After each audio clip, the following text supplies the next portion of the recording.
in the top of the first inning. Yesterday, it was all about Kazuma Okamoto, who clubbed a pair of homers, becoming the 13th ever Japanese-born major leaguer with a multi-homer game.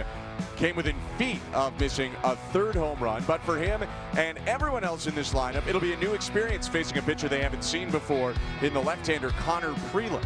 Prelip is just 25 years old. He is a left-hander, Wisconsin native. He was a second-round pick of the Twins in 2022 out of the University of Alabama. He is their number 5 prospect. Just 2 starts in his big league career. He debuted against the Mets at Citi Field just a couple of weeks ago. Went 4 innings, striking out 6 Mets. In his second start, he went 5 innings, earning his first major league win against the Seattle Mariners, allowing 2 runs. And he has got a wipeout slider we've heard a lot about. 4-seamer, sinker. He'll also mix in the changing curveball, so Blue Jays hitters will get their first look at him. Behind Prelip for the Twins defensively, Trevor Larnach back out in left field. Byron Buxton in center, Matt Wallner in right. Those are the regulars against a right-handed starting pitcher. On the infield, Tristan Gray gets the start, the left-handed hitting Gray at third against Dylan Cease today. Lee and Keyshaw up the middle, and Cody Clemens, that left-handed bat, gets the start at first base.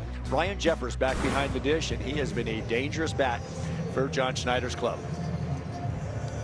John Schneider and the Blue Jays winning 7-3 yesterday over the Minnesota Twins, hoping to lock up a win today before they have an early series finale tomorrow. And George Springer back in there for the Blue Jays. Wasn't sure that we were going to see Springer because it's the 3rd day in a row that he's starting. It's a day game after a night game. He just recently came off the injured list, but they said they check in with him every day.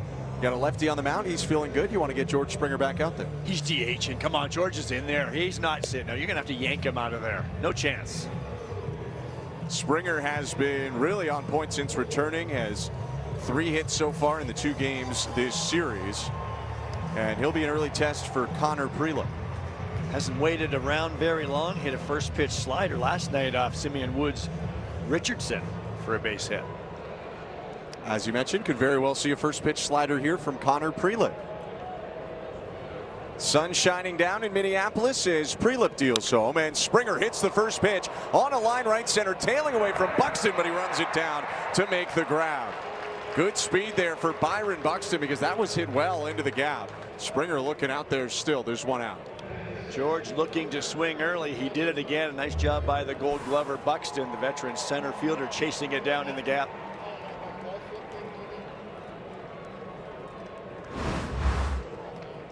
With a different center fielder, that ball might drop in a lot of the time, but not with Byron Buxton out there. So a quick out for Prelip. That'll be important for him today. And Ernie Clement is up. Prelip will average around 95 miles per hour with that fastball. And as we said, the slider is going to be the wipeout pitch. He'll be bearing that down and in on right-handed hitters. Mixes in the changeup as well as the curveball, the slower breaker. Here's his first changeup. It's probably not going to be a guy to go to 100 pitches today. He's dealt with a lot of injuries in his career as Clement skies one. Third base side on the infield grass, Tristan Gray, 2 down. Prelip had Tommy John in college and then internal brace surgery, the Tommy John equivalent that's said to be less invasive in 2023. And so he's just not pitched very much in his life. No, this is a good pitching matchup today. You've got the veteran, 8-year veteran Dylan Cease on the Blue Jays side against a young up-and-comer left-hander Connor Prelip. He's letting the youngster know that you've got to let the hitter get set in that batter's box before you start coming set. Tom Hanahan, the home plate umpire today, just had a word with the Twins dugout as well. And Vladimir Guerrero Jr. up with 2 outs.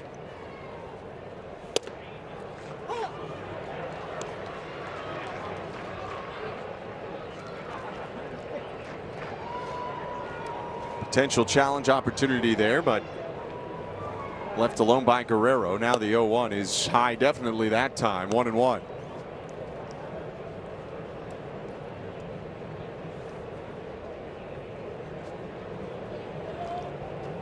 Vladdy enters today leading the American League in batting average at .342, and he'll take again.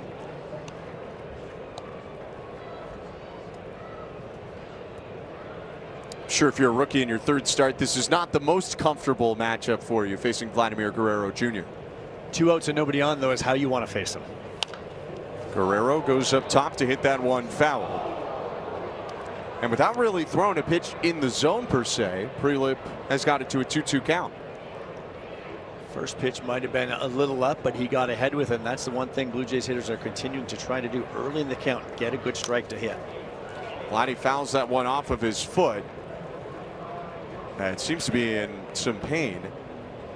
But Jose Ministral and John Schneider will remain in the Blue Jay dugout as Guerrero starts to get ready for the next pitch. And that's that slider. That's the first slider we have seen. I don't doubt he comes right back in there now. That's more of a swing and miss pitch that he'll try to put a hitter away with.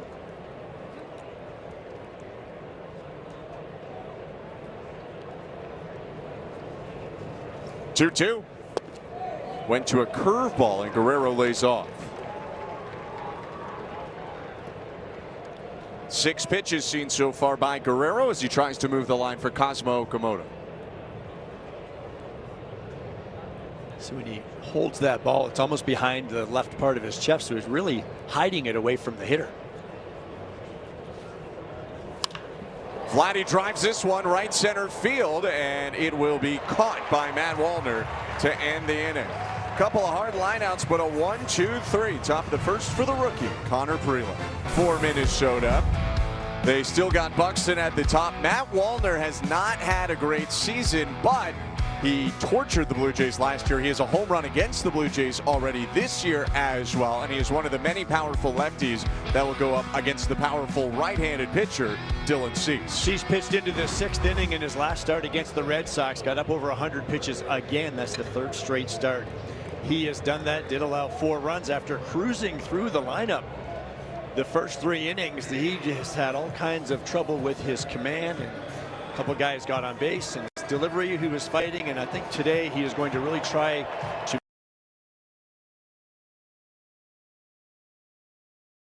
to right to your catcher, not trying to be too cute with your pinpoint command. Swing and a miss on a first pitch slider. It's a big ticket matchup. Buxton and Cease. Buxton's homered in each of the first 2 games of this series.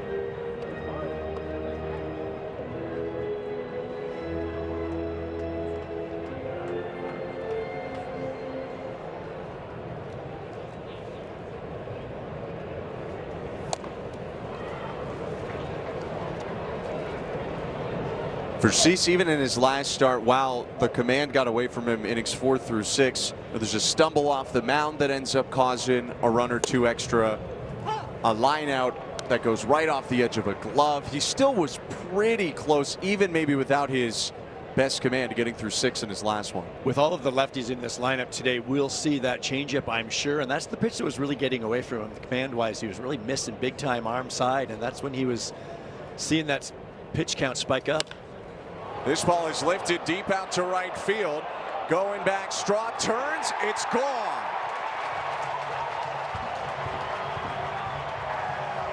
Leadoff home run for Byron Buxton. First home run allowed by Dylan Cease this season, and it's 1-0 Twins.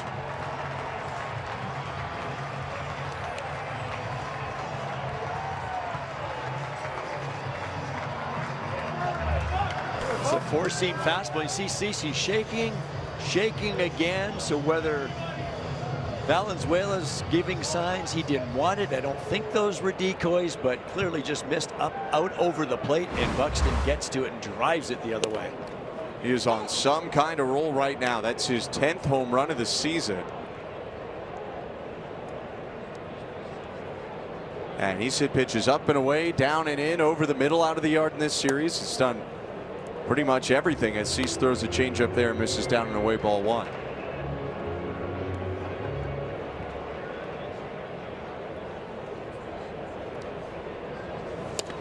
Swing and a miss there on a 4-seamer that cut inside, 1-2. For Cease, that ends his longest streak in terms of batters faced in his career without giving up a home run. I guess, though, if you're going to give it up, make sure no one's on base. Solo shots, that's the way to do it. But Byron Buxton has been swinging a hot bat. Now we're seeing him use the whole field.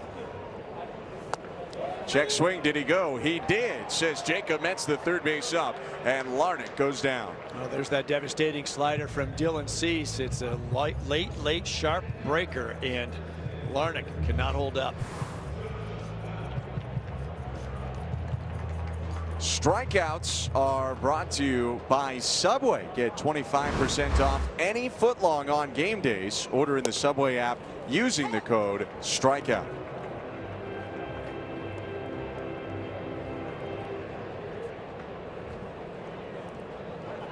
Cease's 0-1 to Josh Bell is fouled back, and it's 0-2.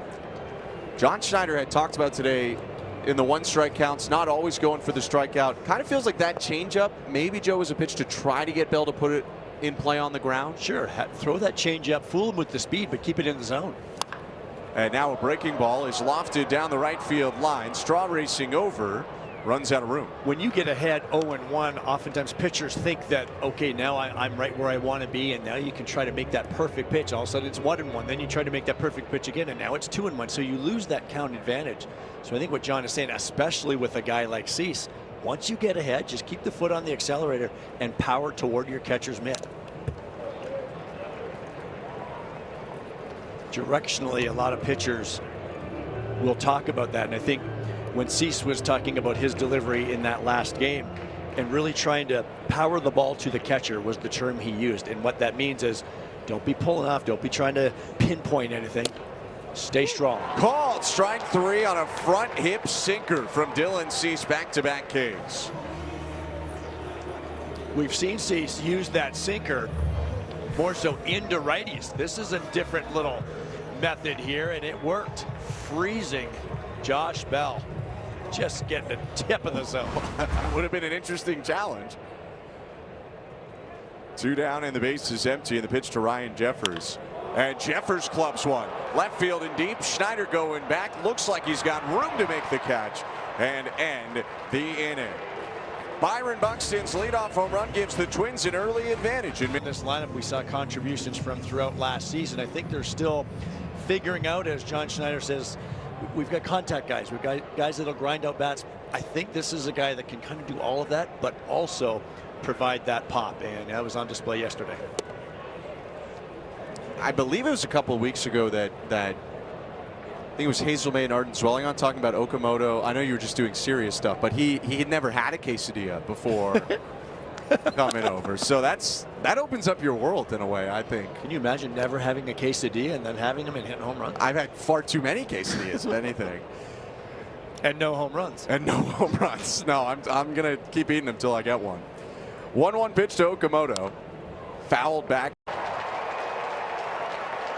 First Blue Jays home run for Lenyn Sosa. He answers Buxton, and it's 1-1. Sosa had a big day here yesterday. 3 hits on the day, including a double.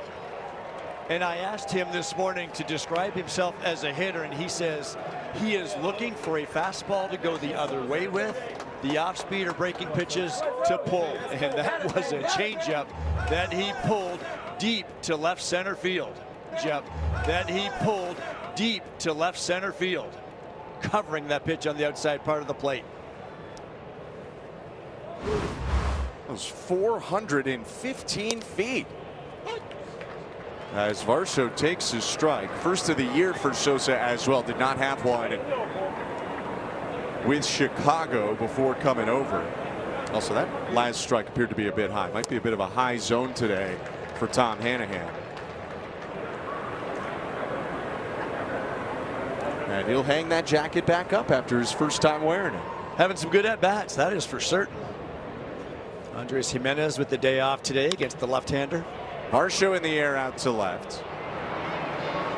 Larnach backpedals again and makes the catch.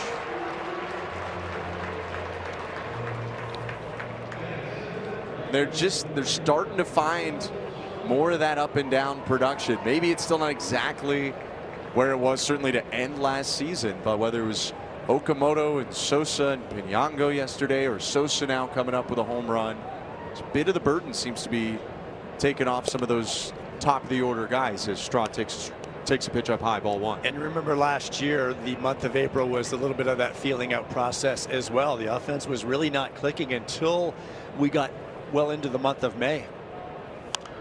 And that can be a combination of guys just settling into their roles, being more comfortable at the plate, or you're also seeing how opposing teams are game planning against you as hitters, because now this Blue Jays lineup, they got a little target on their back. So those pregame meetings for opposing pitchers and catchers, they could be a little longer. They could be a little bit more directional, right at their strengths and weaknesses.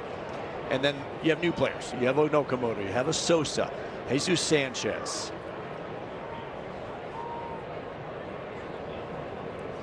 The 1-2 to Straw. And he takes a changeup in the dirt.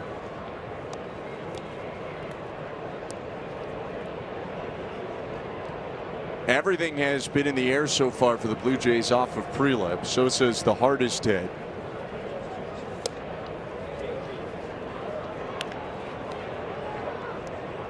Now Miles Straw having a nice battle here. He's seen 5 pitches.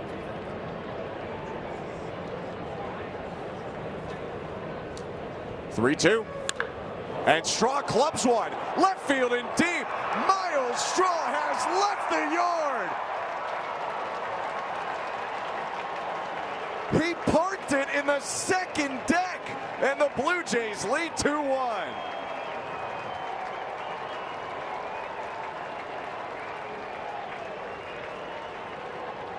Call it power from an unlikely source, but Miles Straw's got some sneaky pop. We see them down in batting practice every day when they have their little home run rounds. And he took this 3-2 fastball from the left-hander, and it was no doubt. Watch this. You think he knew it? David Schneider's going to ask for an ABS review after that first pitch was called a strike on him. And that's a good challenge. This closer look is brought to you by Specsavers. David Schneider's going to flip that count. Instead of 0-1, it'll be 1-0. My goodness, though, Miles Straw, what a swing. He had his quesadilla today. Now Schneider takes a pitch called to strike. Miles Straw is that sneaky guy that goes around the clubhouse, and last year, you remember, his name was one of them. It was mentioned by Bo Bichette as the guys that really keep things grounded and fun and light each and every day. And the first day here, it was yesterday in Minnesota, and Ernie Clement had the day off, and I saw him in the clubhouse, and I said, "Old man, you can't play every day?" He's like, "I got benched." And Miles Straw was walking by with a little smirk. He said, "Tell him why you got benched, Ern." He said, "Because I'm popping up to the first baseman too much." I mean, you tell me these guys aren't having fun on a daily basis. But that was an example for me in their clubhouse while the media was allowed to see a little bit of that dynamic. We hear about it a lot, but we're not in there enough to understand who the leaders in that room are. And I think Miles Straw is quietly one of the leaders in that room, keeping things light. And it's amazing to think about a year and a month ago, he gets to spring training and he's in kind of that B group with the fringe guys or even guys that were not expected to make the roster, and battled his way onto the team and just hit a long home run. Now Schneider will take called strike 3. He's going to ask for another ABS review. He got one correct earlier in the at-bat. The Blue Jays have 2 left as we take a look at this one, and he will go down. That will do it for the top of the second, but the Blue Jays come back to take the lead in a thunderous way. First, Lenyn Sosa with a big blast, his first as a Blue Jay. Then Miles Straw puts one into the second deck, and it's 2-1 Blue Jays, middle of the second. It well. He's losing too many up and away to his arm side. Cease says that's a result of him not having the proper arm speed with it, which is something that he's been slowly training himself to do in catch play and bullpens. His ideal changeup, Ben, it's between 84 and 86 and a strike at the bottom of the zone. Yeah, pitch that he can throw in the zone like we talked about last inning, not just to get the swing and miss that some would get on their changeup, Joe, but maybe as an avenue to get some quicker outs against a lefty hitter like Cody Clemens, perhaps. Yeah, I always thought a good changeup is a good pitch for weak contact. It's to get a ball put in play early, maybe a first pitch changeup to a lefty. You get them rolling over maybe, as opposed to like a nasty, like a splitter is more of a put away pitch. Right. I mean, somewhat, I think of it like Louis Varland and his arm speeding up with his changeup and how he's used that this season. Breaking ball cut on and missed, 1-2. If Varland can punch guys out with the changeup, he also got that Nolan Shanuel double play ball on the changeup for his first save as well. Well, Cease's might not be quite the 94-mile-an-hour changeup that Varland's is. But with all of Dylan's weapons, that's just can be another piece to help him against left-handed hitters. 1-2 to Cody Clemens. Bounced it.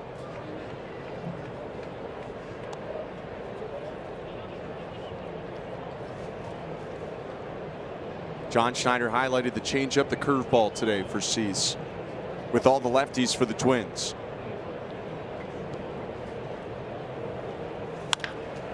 Line drive out to right center and down for a base hit. That was a changeup that actually went kind of off the end of the bat, it seemed like, for Clemens, but it looped its way into right center. Yeah, it's a good piece of hitting. It's got more of that run on the pitch, so it goes along the barrel. Ideally, if you can get a little bit more downward action, you got a chance for him to clip the top of that baseball. It's a good piece of hitting from Clemens, a guy that's had his way with Blue Jays pitching. 2 strikes. Pitch to Luke Keyshaw is called to strike 0-1. Keyshaw, 23 years old. Big part of the Twins' future. Second rounder in 2023 out of Arizona State.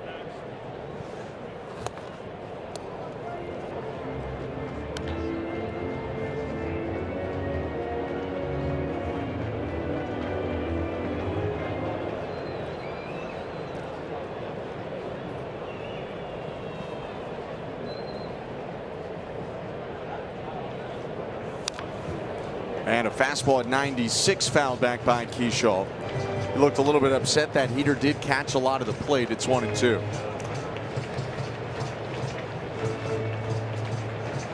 Keyshaw's a rare position player that needed Tommy John surgery when he was in the minor leagues. Got it on his elbow. DH'd for a year before coming back to playing positions. Now he'll take a slider outside to make it 2-2.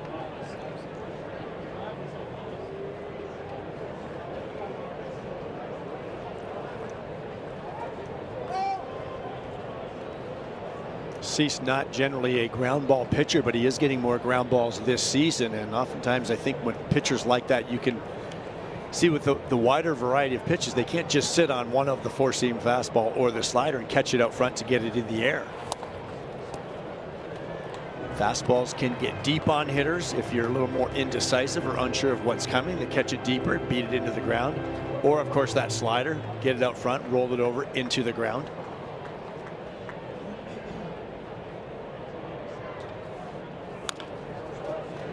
Just like that right there. Get him out front. If that's to the third baseman, you got a potential to turn it. Yeah, the way the ball is being put in play against him has almost completely flipped. Very few fly balls, which is why until that Buxton home run in the first, he had not given up a homer yet. And way above average ground balls.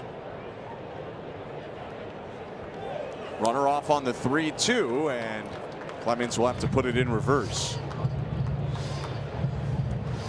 The thing that has remained constant for Dylan Cease is the strikeouts, though. He punched out 2 in that first inning. And continues to race his way toward the tops of baseball in strikeouts this year.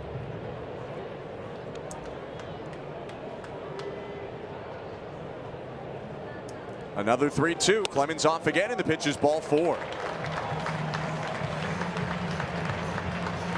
Leadoff single, then a walk, and it's first and second with nobody out for Minnesota. Well, this is where Dylan is going to have to, and there you go, you're getting a visit from the pitching coach. I'm sure Pete Walker's thinking the same thing. This is where you have to harness this thing right now and not let it get out of control. It's the leadoff base hit, and now a walk despite being around the zone pretty good.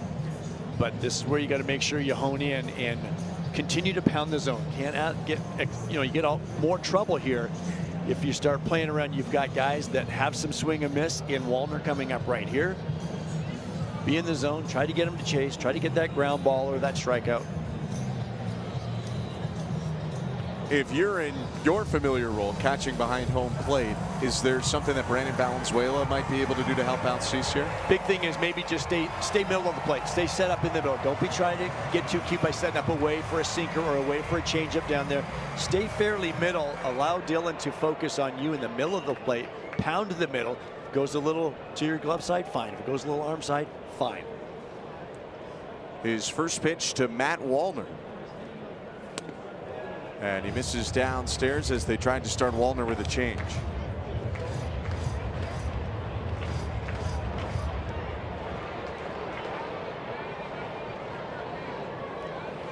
Wallner has chased a lot, punched out a lot this year as they check on the lead runner Clemens at second.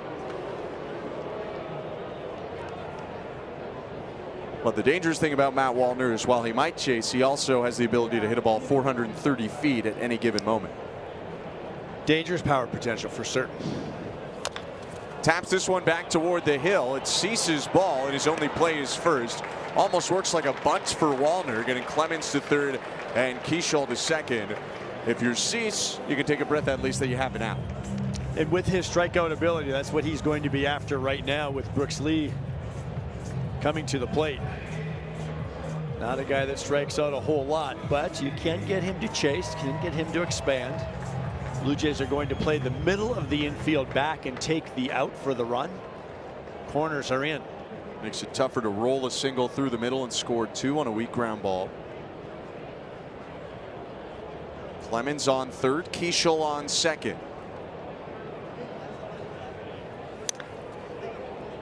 Slider, Lee was way out in front there. Looked like that went off the cup of his bat. Lee doing most of his damage on the fastball, so I expect him to stay with the slider, maybe even the curveball, the changeup.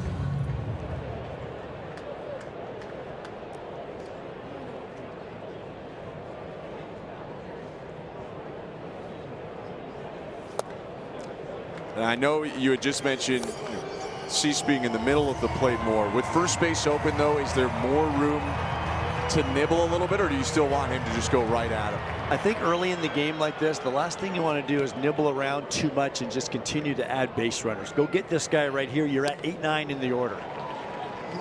Gets a swing and a miss on the changeup, 1 and 2. You want to end this inning with these next two batters. If Byron Buxton steps to the plate, there is going to be some traffic out there and trouble looming. Go get these guys. And there's another off-speed pitch. Expect another one here. Slider, changeup so far. Cease to Lee. The 1-2. Grounded toward first. Vladdy charging backhands. Flips back to Cease. And it squirts away. Coming home from third base, Luke Keishel. 2 will score on that ground ball off the bat of Lee. Blue Jays don't get it out, and it's 3-2 Twins. We have seen this play before. It's slow developing, but when Vladdy comes to get this baseball, he's thinking of coming home, but the runner is running on contact. But right here, you have to pause, slow things down just a little bit. Even if you don't get him, what you can't have is the ball getting away and allowing a second run to score. They call it a base hit for Lee and then an error to score Keishel. So Lee will get 1 RBI, and now a foul tip off the bat of Tristan Gray, former Tampa Bay Ray among other teams.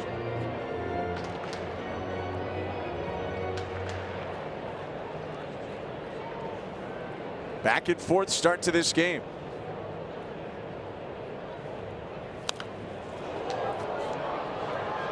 Well, it's certainly not the batted ball that you thought would bring in 2 runs right here, but it's a tweener. It's kind of in between, where Vladdy's first thought was because he's in, you might have a shot at home, but you don't because it was hit so softly.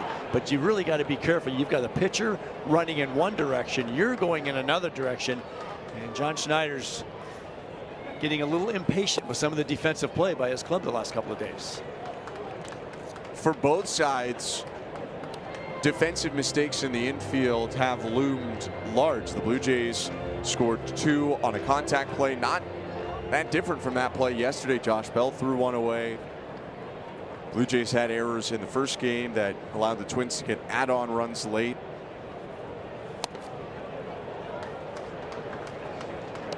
But typically, the Blue Jays are a team that makes less of those mistakes than their opponent. They try to win games that way by making fewer mistakes.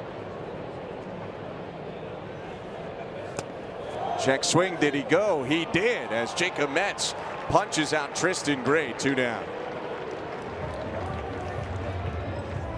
It's too bad because Cease's made some good pitches right here. That's a good one right there for the strikeout. He also made a pretty good pitch with that slider that Lee put in play that caused all of those issues in the infield.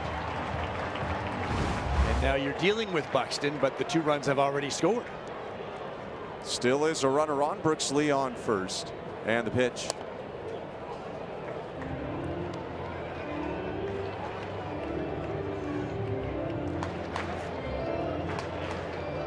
Byron Buxton, slow start to the year, but has just gone on a huge run. He left Toronto on April 11th with 0 home runs, and he has 10 now.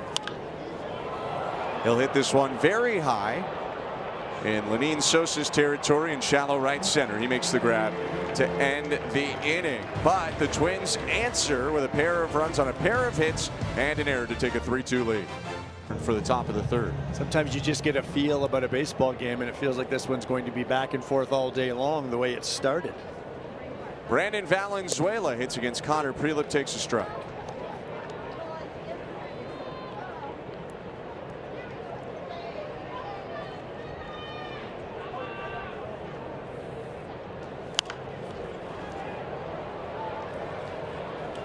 Generally, the Twins have scored a fair number of runs against the Blue Jays this year, and the Blue Jays offense is starting to heat up, so maybe that's what's going to fuel this back and forth game.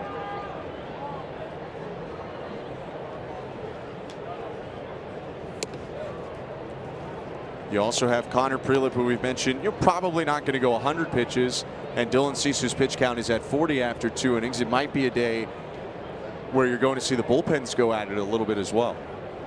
And I think if you're a Blue Jays fan, you like that matchup, the Blue Jays bullpen against the Twins. The Twins had to make a move today as well. Cole Sands, who at times was serving as their closer, has gone to the injured list. They called up John Klein, who when he pitches will make his major league debut.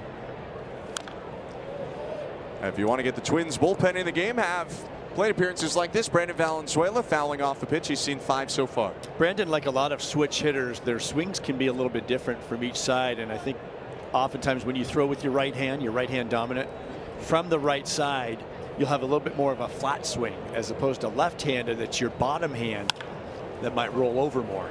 Valenzuela on the ground to second. One pump from Keishall, and there's 1 out. So Connor Prelip is 1 time through the order, and he only allowed 2 base runners, but both were home runs.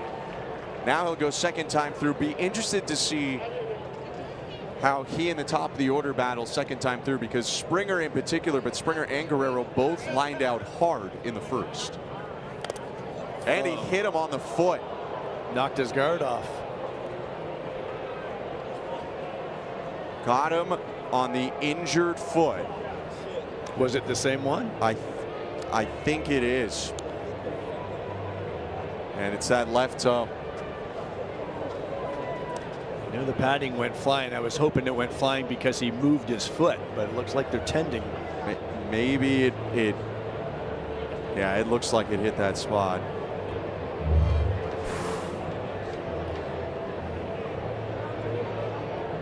Yep, right on it. I was hoping that it missed the front foot, hit the back foot, and the guard came off of his front foot just because of his reaction, but it clipped the top of it. And that's not a fully healed, even close to fully healed, broken toe. He came back in about 2.5 weeks, when at times that injury could be 6 to 8 weeks. Just playing is painful. You can't make this stuff up. I mean, it does not get more unlucky than that. It is a slider going down and in right on top of his broken toe. He's not trying to put any weight on it to this point, and it's obvious he's in a lot of pain.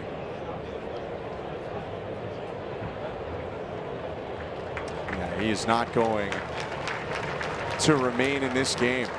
Good to see him walking in his own power. and hopefully looks a little worse than it is for George Springer. But Jesus Sanchez will get a helmet and run for the Blue Jay DH.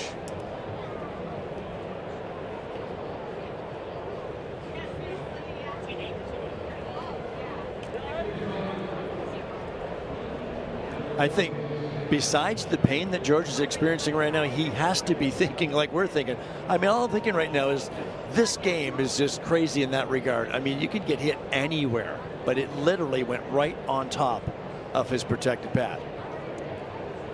It's almost the worst case scenario, really. For I'm sure you don't want to get hit in the head by something, but pretty much the worst spot he could have been hit. Ernie Clement is up now, and he'll foul the first one back.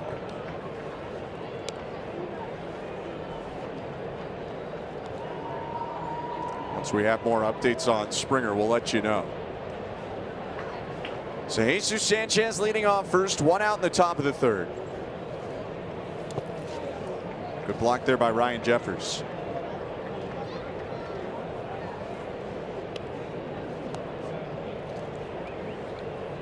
We know Ernie is such a dead red pull hitter, and you think the Minnesota Twins feel the same way. Second baseman up the middle, first baseman holding the runner on the entire right side is open.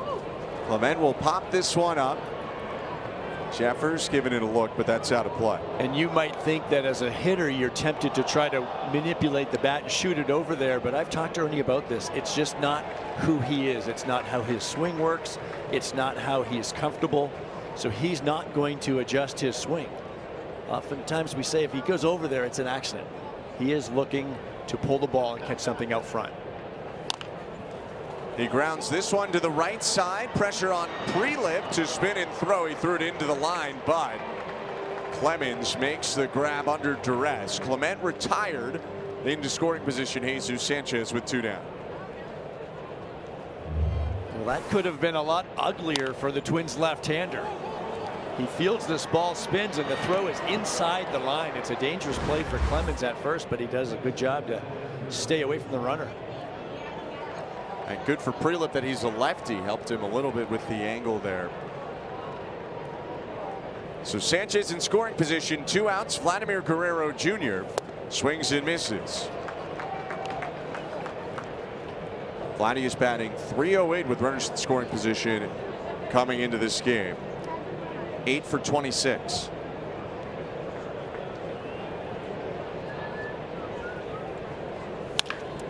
On the ground hard, but right at the shortstop Lee, who throws over to first to end the inning. George Springer out of the game after being hit by a pitch, and the Blue Jays leave one in scoring position. Dylan Cease back out for a third inning of work. The Blue Jays trailing 3-2. I feel like we say this a lot with Dylan, but he needs a little catch-up inning again with that pitch count. Line drive by Larnach down in right center, a base hit rolling into the gap. Larnach thinking about two, and he will get there. Stand up double to lead off the inning.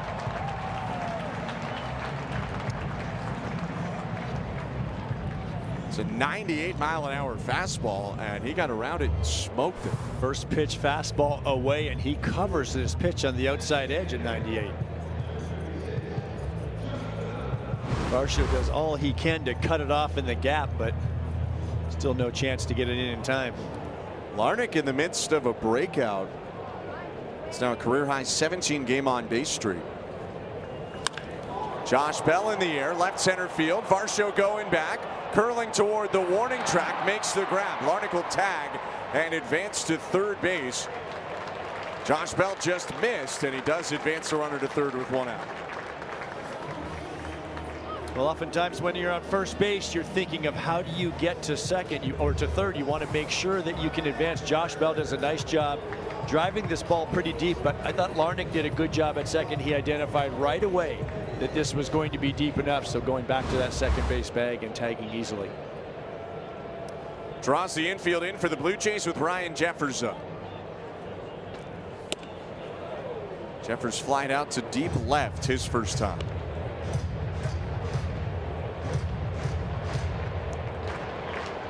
This is a tough run to save with a tough hitter at the plate.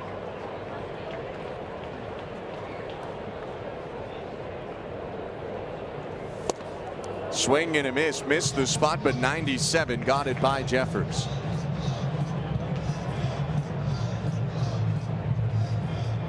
You don't necessarily want to get beat on a fastball by Jeffers, but when you see that pitch, kind of blew it by him. I was Back to the fastball, and it's 2-1. It's a close pitch, but just missed inside. I love the call, though. It looked like that fastball away beat him, so you run it inside that time.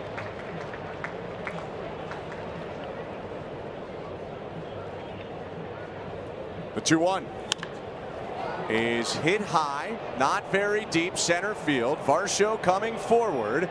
He'll make the catch, a deke tag, and then back to the bag goes the runner Larnach. So Cease does his job, keeping the runner on third, and now the infield can back up with 2 outs. Well, that's a good job by Cease. I thought after those fastballs, that's what makes the slider so effective. It was out there, it stayed up in the zone, but he just didn't quite get a good swing on it. And I think it's because of the 3 fastballs at 97, 98 that he saw before that. That's a big out. Huge out against the cleanup hitter for the Twins, but you still got to deal with Cody Clemens, who you mentioned last time. He's been a problem for Blue Jays pitching for years, and he swings and misses at the first pitch. 99 there from Cease. Clemens had the hit, scored a run in the second inning, started that 2-run rally.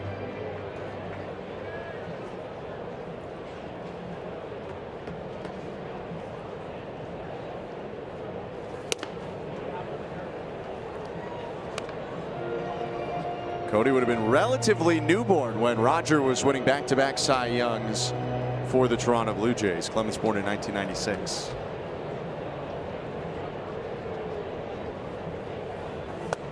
Check swing. Did he go? He did not. 2-1.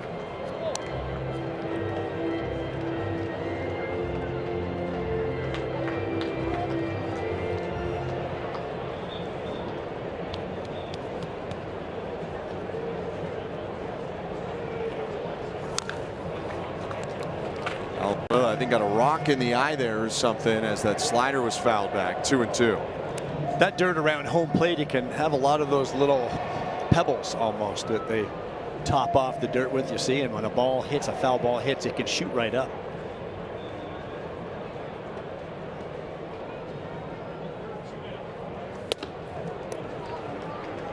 Well, he's ramping up the velocity a little bit, and it looks like he's trying to maybe came out this inning and said, hey, got to get back on that fastball. Those some hard ones. Trying to keep it 3-2, trying to keep it a quicker inning. He entered this inning on 40 pitches. He's thrown 11 in this frame so far. It's 3-2. Swing and a miss. Strike 3. Pitches around a leadoff double, and Dylan Cease keeps the Blue Jays in it through 3 innings. It's the Twins 3, the Blue Jays 2. We'll get you set for the Cavs and Raptors on Sportsnet 1. 3-2 Minnesota Twins lead, top of the 4th, and a pitch sailed to the backstop by Prelip on a fastball. 1-0. Second time up for Cosmo Okamoto. He hit one high out to center field back in the second.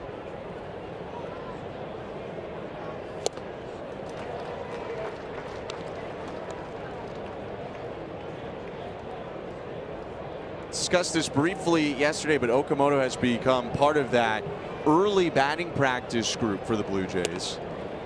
Talked to David Popkins a little bit about him joining Miles Straw, David Schneider, and others there, and they felt like after Okamoto had brought the idea to them that it more mimicked the routine he was used to before coming over from MPB.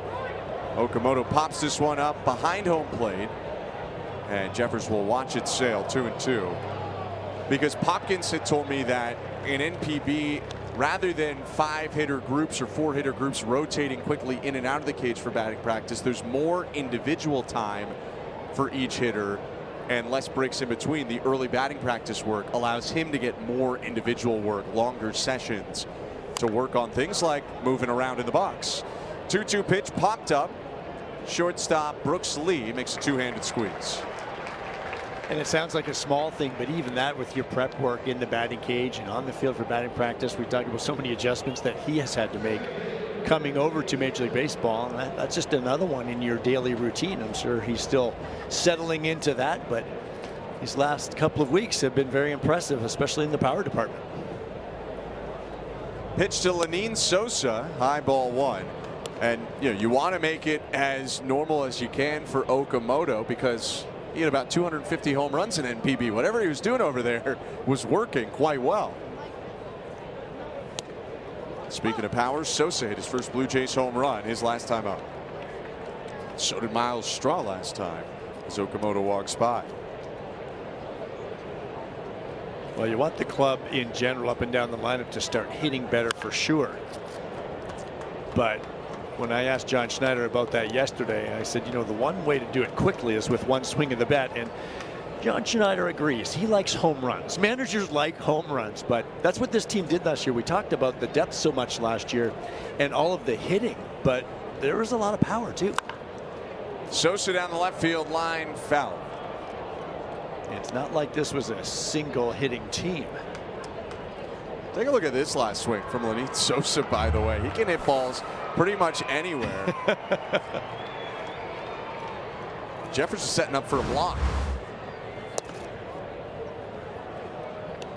And that's the one thing on Sosa. They know that he will chase. You can get him to chase outside of the zone. But sometimes even when you get a chase, you don't get the whiff that you're expecting to get. Gets the barrel to it.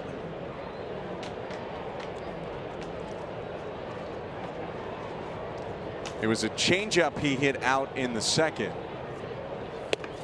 And he holds up there on the high heater. Thought about it, but it's a full count and a 6-pitch plate appearance so far for Sosa with Varsho on deck.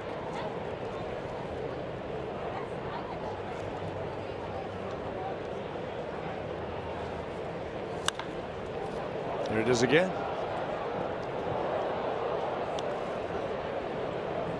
Not up there looking to walk. Nope. Seen it all too. Four seamers, curve, slider, change. What else do you have? 3-2 again. And it's fouled off again. Sosa's one of the rare hitters right now that has a higher batting average than on base percentage. No walks so far, and he's got a sac fly and a bunt. Hurts your on base percentage, not your average. And a foul tip, strike three, as they do finally get somewhat of a swing and miss on that curveball, and they're 2 down. Well, I think the report certainly is you do not have to throw him strikes, and Prelip stayed out and around the zone for the most part in that at bat, eventually getting the result he was after.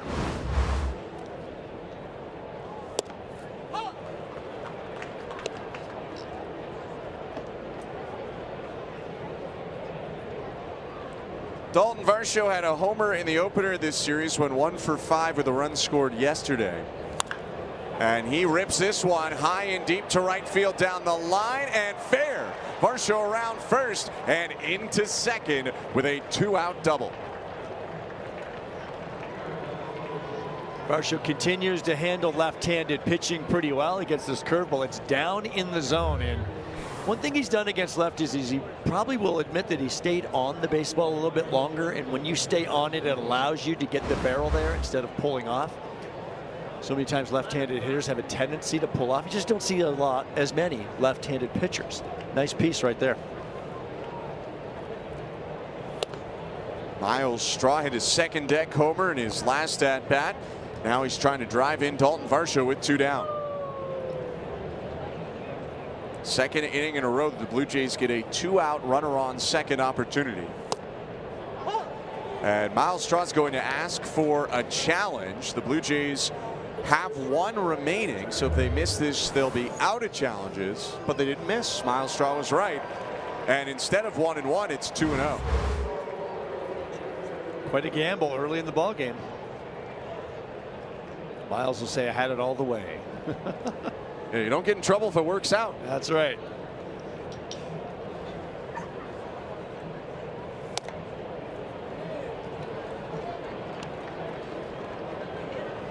And then you get that pitch in a very similar spot called a ball. I wonder if the challenge influences it, because it's kind of in the same spot. Maybe those both would have been strikes. And is Jeffers thinking of challenging that one?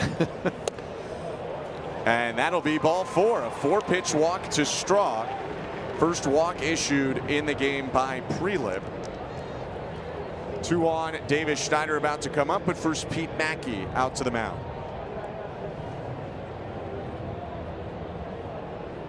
And I'm sure this is just a little bit of a reset for the young left-hander.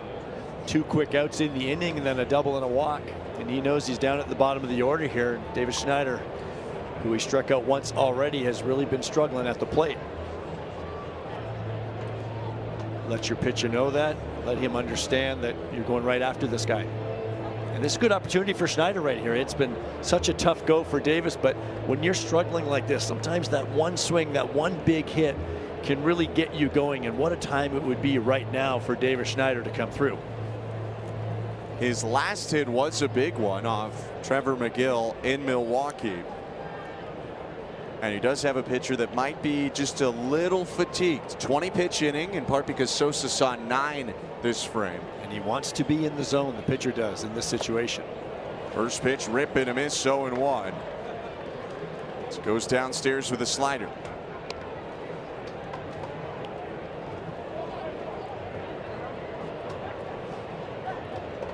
Varsho on second and Straw on first.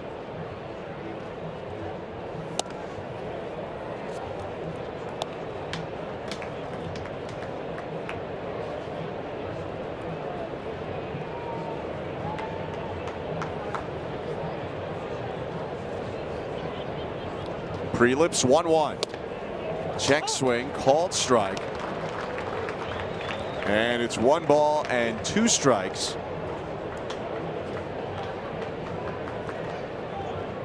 Prelips trying to finish off what's almost a 25-pitch inning. His 24th of the frame. High and outside, 2-2.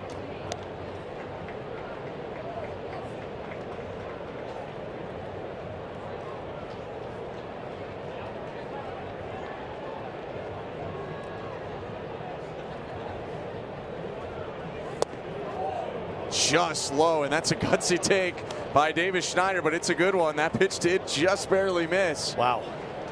That'll activate both runners here. They'll both be moving on the pitch. Straw at first and Varsho at second.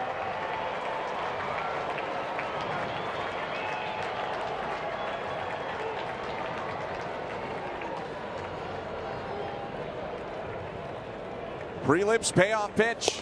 And he got him swinging. Elevated a 4-seamer at 96. And the Blue Jays get a 2-out threat, but leave a pair on bases. Middle of the 4th, 3-2 for the Twins.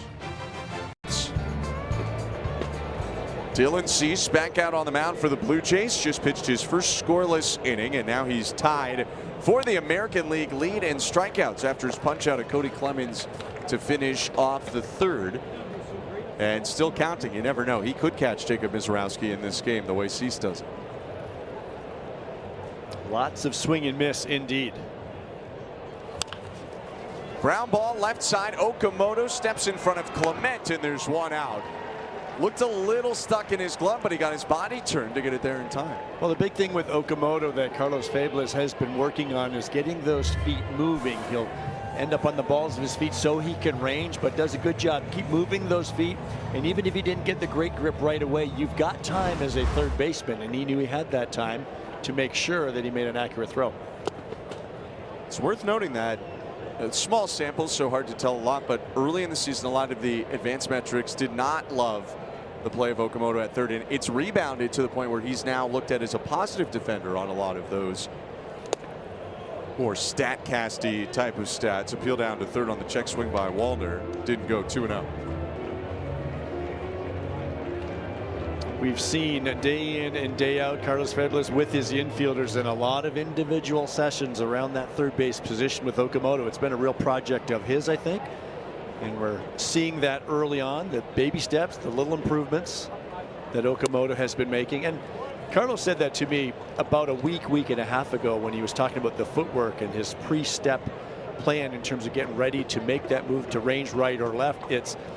He didn't have much of that at all in Japan when he came over here. So that's why he referred to it as baby steps. You have to start with just the introductory stuff, get him moving. And I think he's in the right direction. And he's played third, but not in a couple years. He had played first mostly the last few seasons too. reacclimating himself. Wallner high in the air, back of third. Left fielder Schneider moving in. 2 outs. Dylan Cease, after the leadoff double last inning to Trevor Larnach, has retired 5 batters in a row.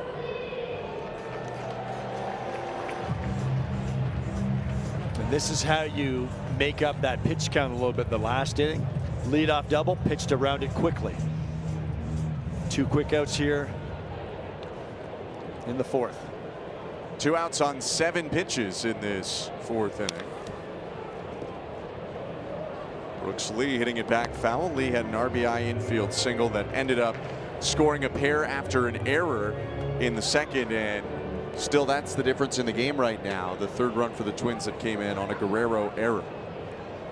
And those strikeout numbers that we showed at the beginning of this inning for Cease, up there with the league leaders, he gets a lot of that swing and miss because of the high velocity fastball. It's an electric pitch, because of the wipeout slider. He's incorporated the changeup this year against lefties, getting some swings and misses with that. Bunt shown by Lee. He'll pull it back and take a strike. Well, that was interesting. Okamoto with the left-handed batter was playing around there, and Lee might have been trying to beat that little shift a bit. Might have had a good pitch to bunt, to be honest. Change up right at the bottom, but he seemed to think maybe it was dropping too far down. Now unlikely to bunt here with 2 strikes. And Cease gets him for his 5th strikeout and his first 1-2-3 inning of the start. We go to the 5th with the Blue Jays trailing 3-2, but Dylan Cease punching tickets as always. 2:30 Pacific on Sportsnet. Blue Jays down by a run, 3-2 for the Twins. After a lot of runs in the first 2 innings, no runs for either side in the 3rd or 4th. 5th starts with a pre-lip changeup sprayed high and outside.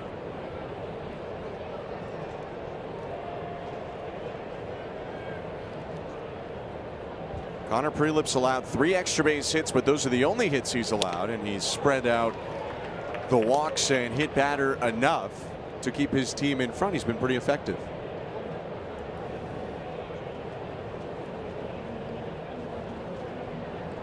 One. Valenzuela hits it foul, 1-2. The question is, how much longer does Prelip go, though? And doesn't look like much longer. Justin Topa is up. Prelip's season high is 84 pitches, season high in 2 starts at the major league level.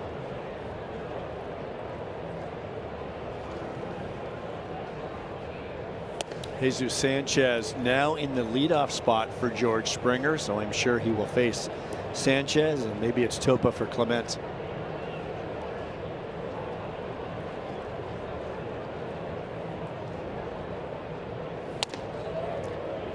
Valenzuela 0 for 1, but this is the 2nd time in a row now that he's seen at least 5 pitches in a plate appearance. He's doing something here to help grind Prelip a little bit at the bottom of the order. And he fouls one off to see another. This is what you want with the guys at the bottom of the order. Really work that pitcher, find a way to get on base, but just working the pitcher well so that when you do turn that lineup over, you're facing a tough one in George Springer, even though he's exited this ball game. Pop up right side foul into the seats. They'll do it for an 8th pitch. As Valenzuela's fouled off back-to-back 3-2 offerings.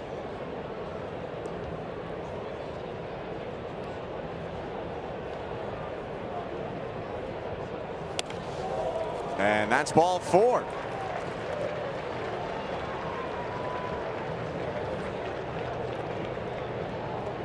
Catch every pitch with Canada's most reliable 5G Plus network and best 5G Plus network.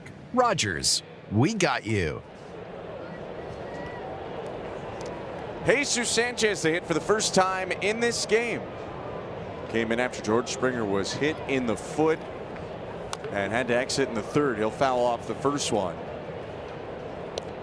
Not the typical matchup you would have Sanchez go into, but all 3 options for John Schneider off the bench, left-handed hitters, Sanchez, Jimenez, Piñango. That is why it's such a tough loss seeing Springer leave this ball game. Turn that lineup over. A great plate appearance by Valenzuela, and now Sanchez just has to go to battle left on left. But this is the matchup you're looking for with Springer in the game against the lefty. And I'm sure they would have gone to the bullpen, but you still take your shot.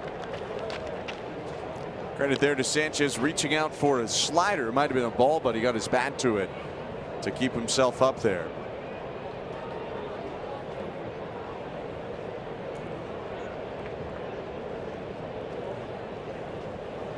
Oh, 2 again.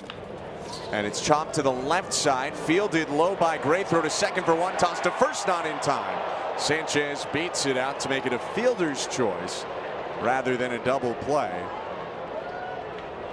Cody Clemens was talking to Scott Berry, but it seemed like it was pretty safe to the naked eye. However, the Twins want a challenge, so they saw something different. Whoa. Oh, maybe not. Call on the fielder's choice, but Derek Shelton's going to take a look.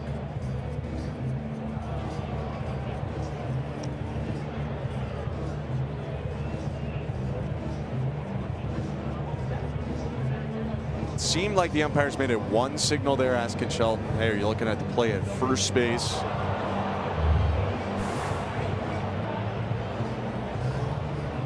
Ooh.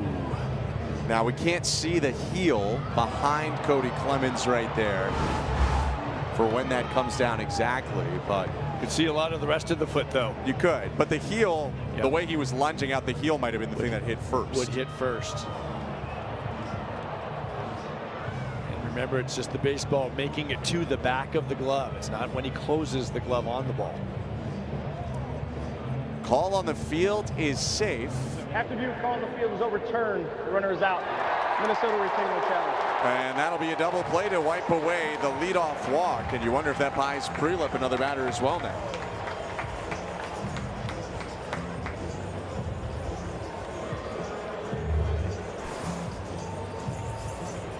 There it is. The ball's in the glove right there.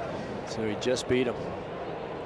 Good turn. Gray to Keishall to Clemens. It's a great angle right there. The daylight we were looking for, right? Yep.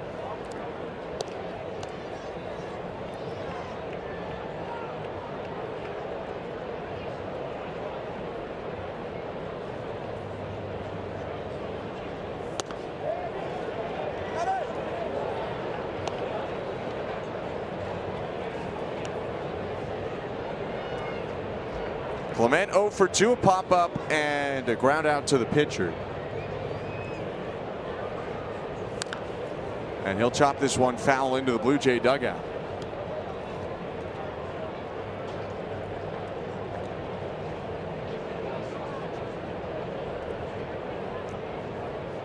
Fernie can extend the inning. Vladimir Guerrero Jr. will hit behind him. We were talking the other day about Ernie using different bats, and I think he's got another different one today than we saw the other day. He went through, I think it was Kirk's at bat, was it Straw's at bat? And then when he hit the home run, he was actually using his own bat. And then he told me the other day here, he said, yeah, that's the bat I used in Game 7 of the World Series. And I'm thinking, a game he hit very well in, by the way. Ernie, why? Where was it? He said, it was in my car. I thought I'd just grab it out of my car and use it again today. I'm thinking, how do you have the bat that you used in Game 7 of the World Series in your car? You can never guess what's coming from him next. Oh.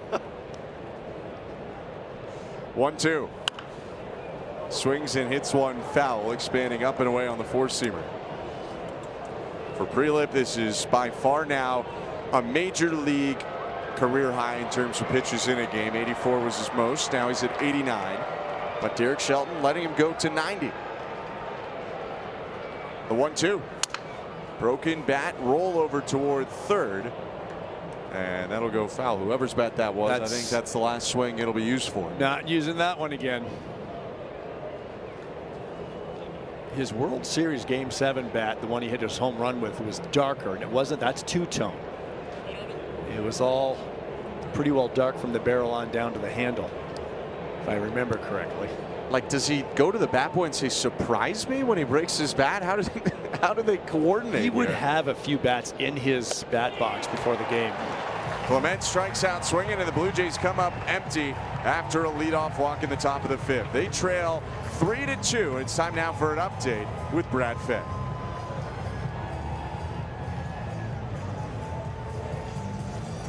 Seeing the lineup for a 3rd time in a game. Cease will do that with his 2nd batter here. Last year, when facing the lineup, a 3rd trip through, his OPS, Ben, was .988.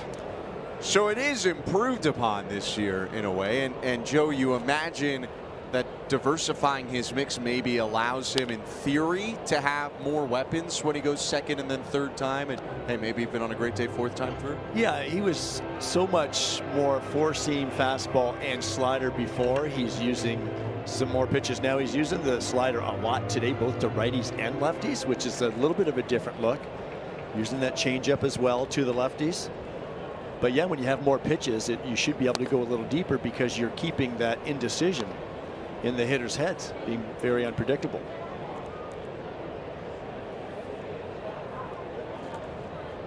You gotta like where the pitch count is right now if you're Pete Walker. As Gray flares one into left center, a base hit.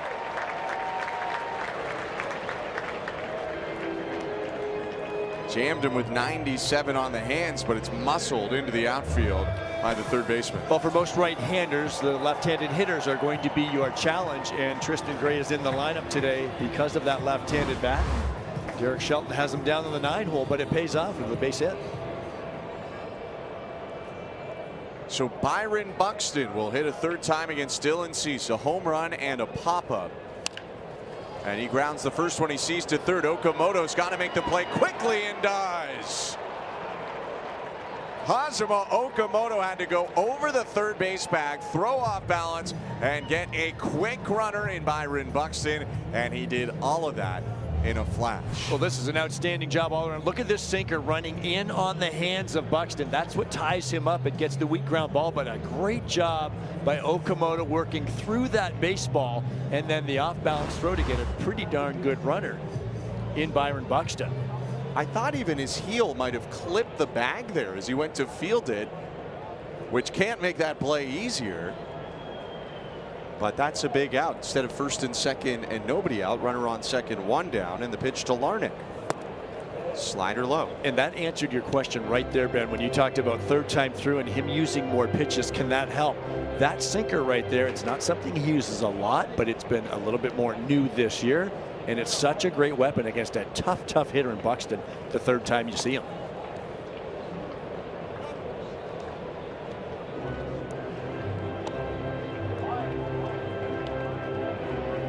Cease has gone curveball changeup now to Trevor Larnach.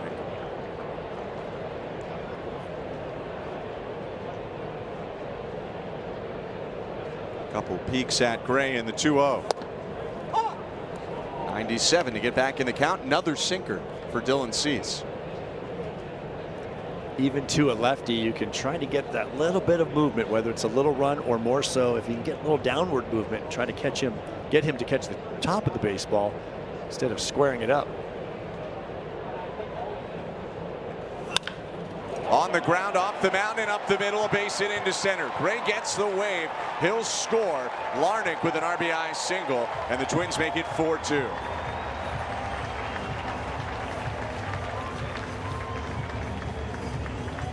Now, Derek Shelton was talking about Trevor Larnach before this series, and one thing Larnach did before this season is he told his manager he wants to play a lot of left field. And Derek Shelton talked about what a good hitter he has been for a long time, and he's shown it here today. Another hard hit ball by Larnach. Snap throw to first, and Valenzuela sails it down the right field line. But time is called. Tom Hanahan, I think, is going to say that Josh Bell might have gotten in the way there of Brandon Valenzuela. And Larnach defiantly is not going back to first, but the umps have told him to get back to the first base bag. And now he'll do it. Well, you see what you're seeing. The pitch was in, and Bell didn't do anything. Now, as a hitter, you're entitled to the batter's box. For me, the catcher has to clear himself of that batter. Derek Shelton had a short conversation. I didn't see a whole lot that Bell did wrong. Might have been a bit of a break for the Blue Jays. Although Bell did not seem to argue very much, nor did Shelton. But I know as a catcher, when I get a pitch in there, I got to make sure I clear myself. So he stepped and threw. Like, I'm not seeing anything wrong with this at all. I'm not sure about this call. Surprised Shelton wasn't talking a little bit longer with Tom Hanahan, but whatever was said, he was okay with it. I don't know if that tipped off the bat, maybe? Now that would be different. But I think it's a live ball still. Well, it certainly is. Russell Martin and Shin-Soo Choo proved that 10 years ago. But, yeah, that's a confusing one. Unless I'm missing something. And actually, it might not be the equipment of Bell. It hit Tom Hanahan. He got involved. Great camera work, everyone. We would not have picked that up. That's an outstanding piece right there, seeing that, because that's exactly what Hanahan did. He pointed right to himself. And that, I can say as a catcher, happens. As soon as you do that, boom, dead ball, and Hanahan called it right away. I was going to say, because a lot of times catchers will try to pick off runners. It might be at first with a lefty or at third with a righty, but it's your job as a catcher to clear yourself of the hitter. He's entitled to the batter's box, but the umpire is different. That's a great pickup.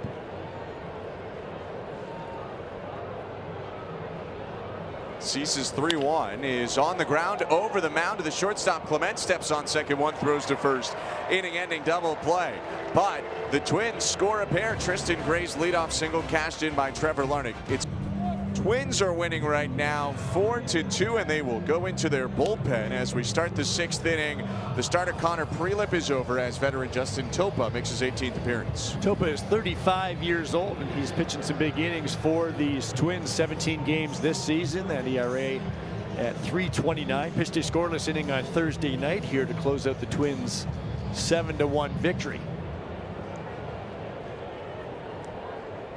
He'll face Vladimir Guerrero Jr., Kazuma Okamoto, and Lenyn Sosa this inning.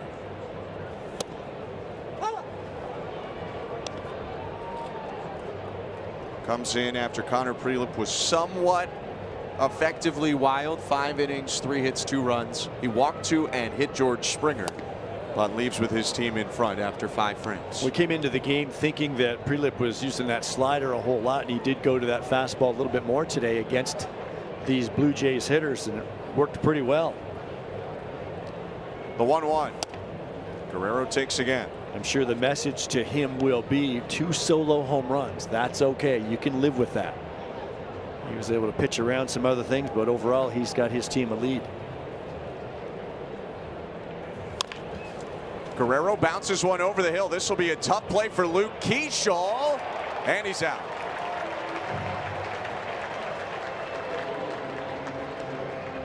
It's a sinker from Topa, and he's got a little bit of a short arm, sidearm delivery. It looked like this ball was on Vladdy in a hurry.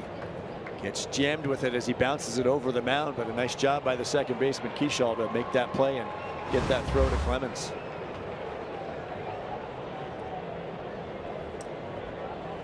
Topa now against Kazuma Okamoto.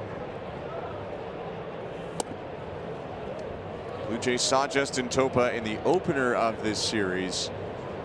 He walked Ernie Clement, but faced the minimum in a scoreless inning after getting a double play ball. Well, he can do it just like that ground ball we saw. Gets a lot of balls hit on the ground. And a swing and a miss there by Okamoto. Looked a little uncomfortable on the sweeper.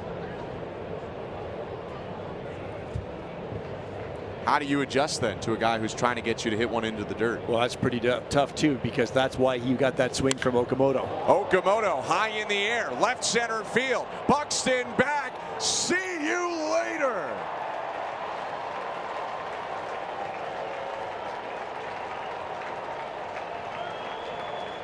Into the stratosphere for Kazuma Okamoto, who makes it a 1-run game.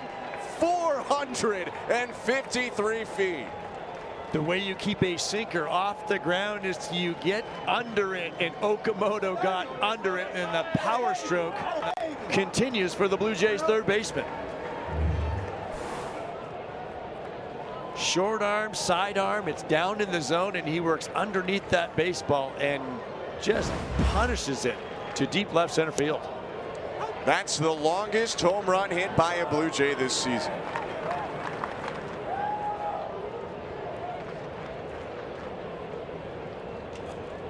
At 453 feet, 112 miles an hour off the bat. When he hit those couple on the homestand into the WestJet flight deck, those are about 430 feet. So picture that, but 20 feet deeper. There is some power in that bat. And that's one thing the Blue Jays knew when they brought him over here from Japan.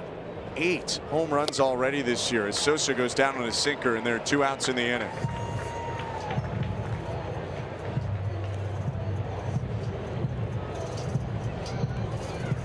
I think he's starting to make the adjustment over to the major leagues.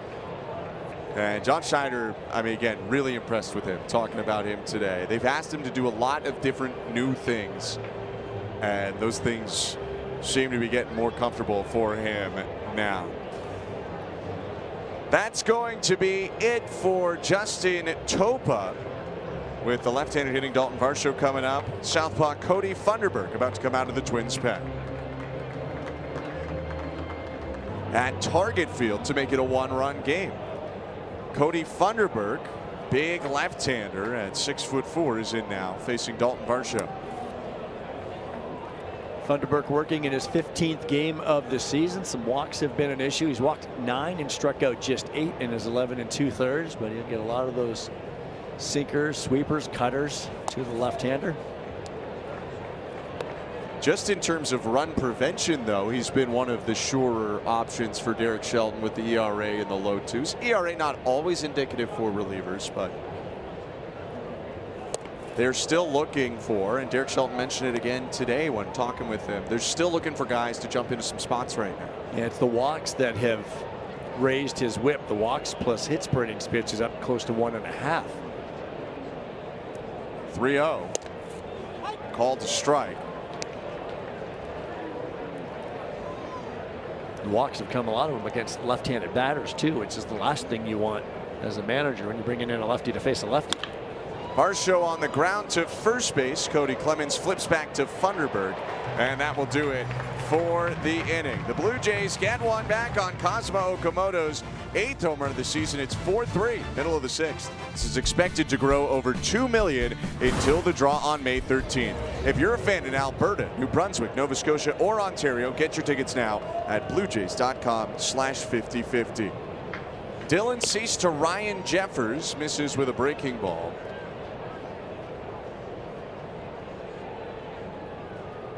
Cease allowed one in the 5th inning, but the Blue Jays got one back in the 6th to make it a 1-run game again. And there he gets a strike, just clipped the top outside corner.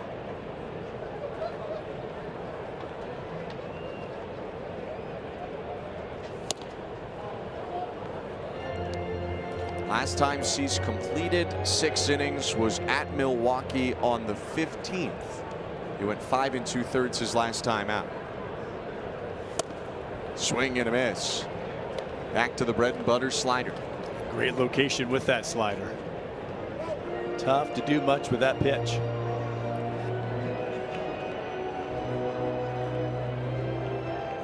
Pair of flyouts for Jeffers so far. One to left, one to center. 2-2. Grounded to shortstop, waiting on it, Ernie Clement. 1 out for Cease.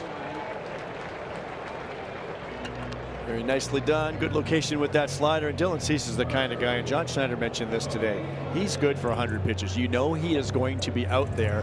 It's a matter of how deep he can go into the game with that 100 plus pitches.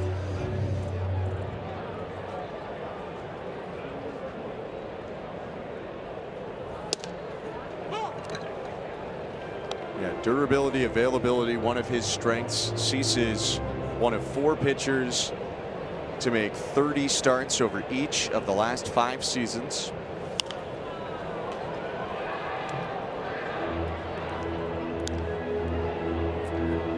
The other 3 are all his teammates, by the way. Kevin Gausman, Patrick Corbin, Jose Barrios. They have a type. for sure. They want guys making 30 starts. 0-2 pitch in the dirt to Clemens. That's why starting pitching is so expensive, right? When you get a good, durable starting pitcher, and I say a good, durable starting pitcher, a guy that's going to be out there for 6 innings, give you good quality, a number of quality starts in the season. And you go back to even when they brought on Bassett and Barrios, Gosman. Bassett definitely fit into that mold as well. Cease obviously a much different type of pitcher, but tends to post year in, year out. In terms of throwing pitches, he's thrown the second most pitches of any pitcher in baseball so far this year. Just inside, tried the front hip two-seamer again. He got Bell with that in the first inning, but just couldn't get it back over the plate. That's the one we talked about earlier. We haven't seen him do that a lot this year. That's a little bit new, and it might be a new weapon for him, just missing.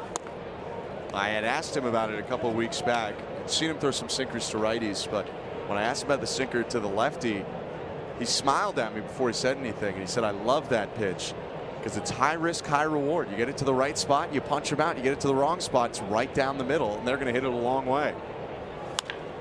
On the ground to first, backing up Guerrero. He will flip to Cease, 2 down.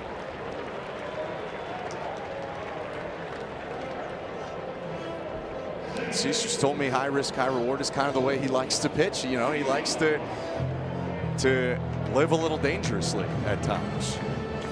Well, when you have that kind of stuff, I think you can live a little dangerously and roll the dice a little bit because of the risk reward. I mean, the reward is so high because you can absolutely blow hitters away.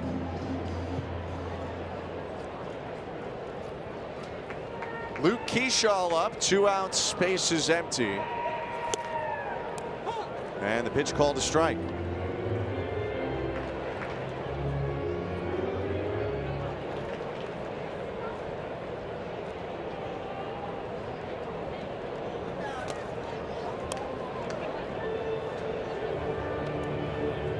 For Cease, 4 runs allowed today, but Keyshaw scored in the second on an error, so it's only 3 earned so far.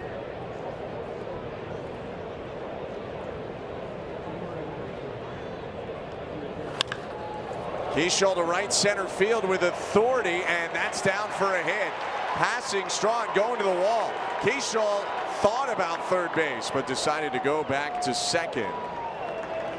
He was making a hard turn at one point and then wised up, especially with 2 outs, no point taking the risk. It's a strong hit there from the 23-year-old. Well, he runs well, and you're probably thinking 3 out of the box, but Miles Straw does a good job getting to this base. But he tried to cut it off, couldn't, but gets to it quickly and gets it in quickly. And Keyshaw realizes right here the last thing you can do is get thrown out at third base, so it keeps him at second. Likely to score with his speed, especially on a single to the outfield anyway. Pitch down to Matt Wallner. And it's called a ball, but Brandon Valenzuela wants to take a look close. The Blue Jays only have 1 challenge remaining. And it's just barely a ball. It really doesn't get much closer than that. Blue Jays have the challenges. Well, that kind of hurts in the 6th inning. And you get what Valenzuela's thinking a little bit. It's a big first pitch, but I'm not sure that's where you want to take that gamble unless you're certain, especially down a run here in the latter stages of the game. It must be so reactionary for some hitters and some catchers. And as a catcher, you receive a pitch and it just feels so good, looks so good that your hand just goes right to your helmet. I'm sure sometimes these guys, a split second later, they're thinking, ooh, this might not have been the right time. And here at Target Field, the video board's way up there in left center. Valenzuela's got to make that motion quickly. I'm sure he goes into the inning knowing how many challenges there are, but you don't have much time to confirm. No, you need to know going into the inning if there's anything close here. Shall I or shall I lay off? And for me, when you have 1 left and it's the bottom of the 6th inning and you're down a run, I'm thinking about my hitters right now. Right. As we get into the 7th and 8th and 9th. And especially on an 0-0 count. Important situation with a runner in scoring position.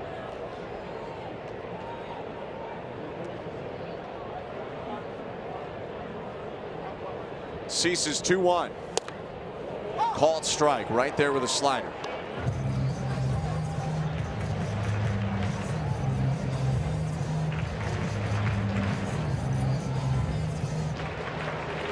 Starting to get the lefty Mason Fluharty up. Dylan Cease's 2-2 is cut on and missed, strike 3. 6 Ks, 6 innings for Dylan Cease, and he's keeping the Blue Jays in at 4-3 Twins, going to the 7th. To shut swings down if it isn't the pitch he's looking for. Getting the ball in the air helped him hit his 4th longest career home run in the second, a 392-foot shot. And it's the difference from being more of like staying inside the baseball. Think of your hands leading and the barrel trailing, and thinking more middle and oppo, which was last year. Whereas this year it's more about maybe getting that bat head out front and doing a little damage. He'll line this one, but to the wrong spot, right at Keyshaw. 1 out. They're not asking him to be Mark McGwire by any means, but just he can get the ball up in the air a little bit more. He might get a couple more extra base hits. And I think part of it, when you're thinking a little bit more, getting that barrel out there and catching it out front, more pull mode, it's trying to square things up and hit balls harder. Much like that. He got that a little deeper, so went to the second baseman. But the swing path is more what he's on.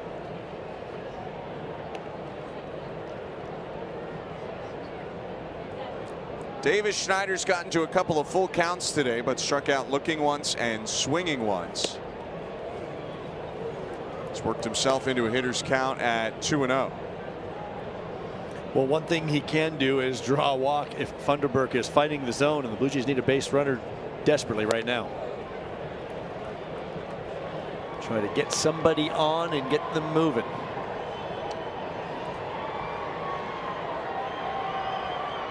Said walks have been an issue for Funderburk early in this season. And that's a 4-pitch walk to Schneider.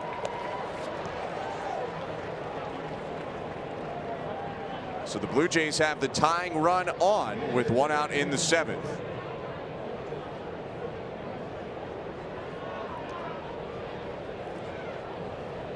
Funderburk has thrown 1 strike in 6 pitches this inning. Do you think about giving Valenzuela a take to start the at-bat, or do you want him to have the freedom to go? I want the freedom to swing the bat. And he does, and he lines the ball left center field, and it's caught. Nice play by Larnach. 2 down. Yeah, and that's why I do. You don't want to put the handcuffs on a young hitter just yet. You've got a struggling pitcher, and I totally get where you're coming from there, and you try to make the pitcher fall behind again. But if he's just walks the guy, what's he trying to do now? Probably throwing a strike. So you hope to get one in the zone, and he did. Just couldn't find the hole in the gap.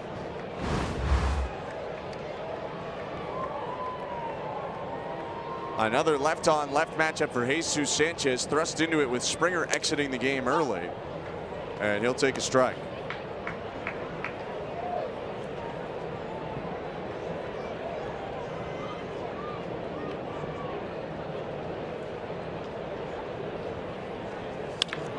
On the ground left side, Lee sets his feet, throws to first, and that will do it for the top of the 7th. 1 out walk, nothing more for the Blue Jays, and they trail 4-3 at the 7th inning stretch.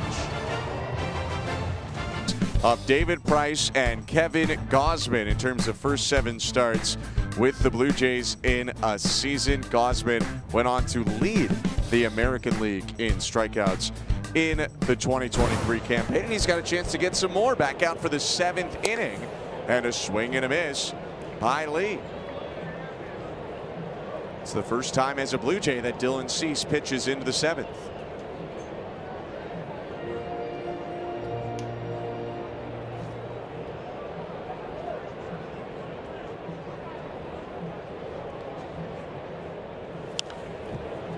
Last season, Cease went into the 7th 7 times, and he's still maintaining his stuff with that 97-mile-an-hour fastball into Lee. Using that slider a little bit more today, but the 4-seam fastball slider combination has been what he's been after. In those changeups again to the lefties.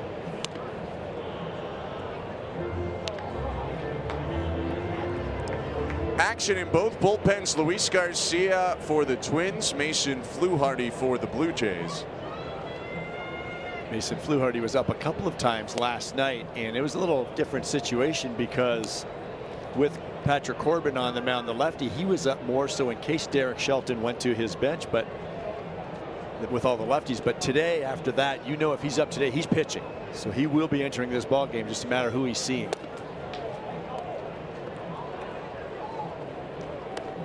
Yeah, he threw 27 to Fluharty in the opener, then got up twice yesterday. So if you don't use him today, he's probably still down tomorrow, and you didn't even use him.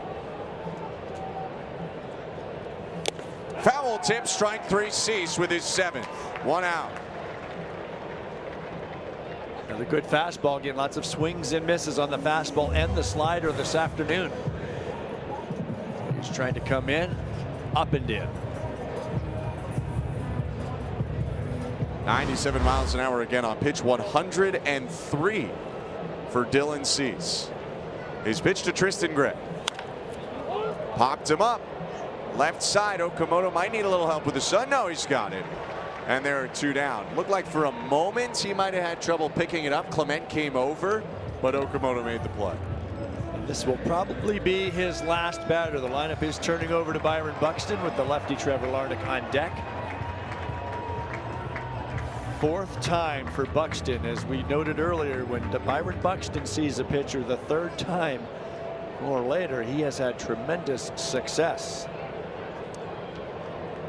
It's been a bit of a reverse for Buxton today, though. He homered early off the game and then a pop-up and a ground-out the next 2 times. Cease trying to complete 7. Misses up and in with a sweeper.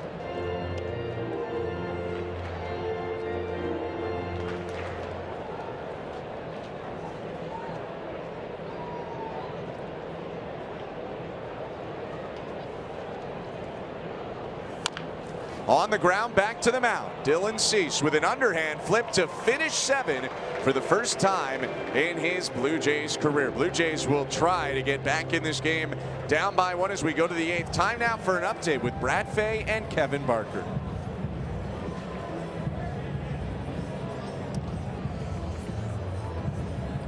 And this feels like a big shot now for the Blue Jays. They have Clement, Guerrero, Okamoto due up here in the 8th inning.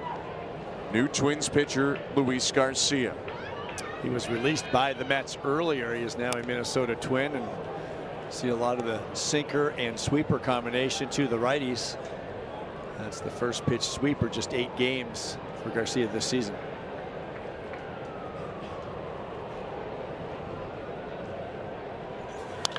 Clement up the middle into left center field, and the tying run is on.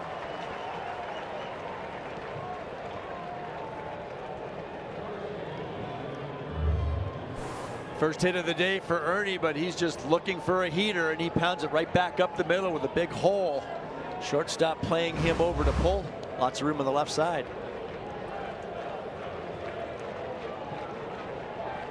Now Guerrero at the plate representing the go-ahead run. And the first pitch nearly sent to the backstop on a splitter that had Jeffers going to his right. Vladdy faced Garcia last night. He pitched a 1-2-3 9th inning, and he's got that sinker that he will run in on the hands of righties. Went away again. Interesting, he went back-to-back on splitters as Anthony Banda, the lefty reliever, starts to get loose.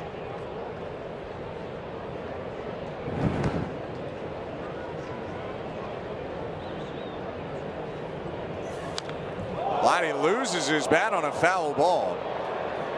It's 2-1. As Carlos Fabulous ducked out of the way of that flying lumber. Got a pitch to hit too. This is a sinker right down the middle.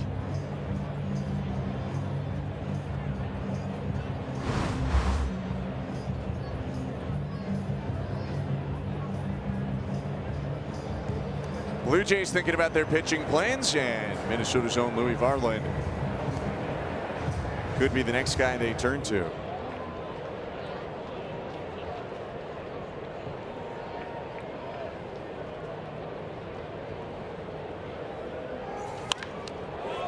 Pop-up foul, out of play, 2-2.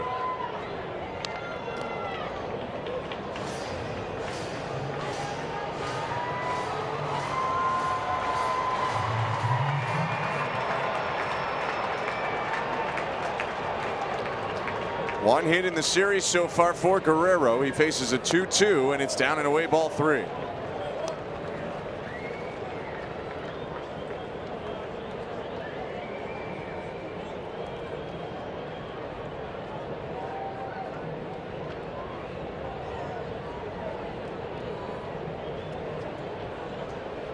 Splitter, splitter, sinker, sinker, sweeper. So far from Garcia to Guerrero. Payoff pitch. Ball 4. Vladdy goes down to first, tying run into scoring position with nobody out.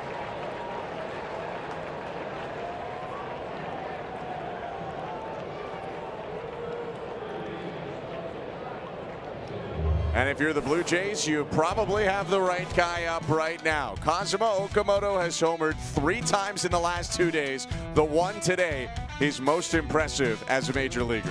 The big red arc, it was a majestic shot. He's done it on 3 different pitches in this series. He's hit a slider out, he's hit a splitter out, and today he hit a sinker way out to deep left center field. They're asking him for another big knock right now. Go ahead run on first, tying run on second. And a couple of takes to work himself into a good count.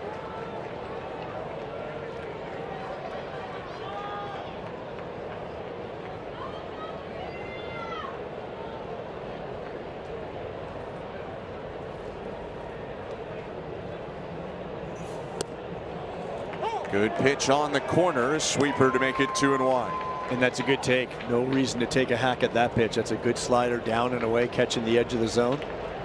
Okamoto looking for something that he can handle better than that pitch.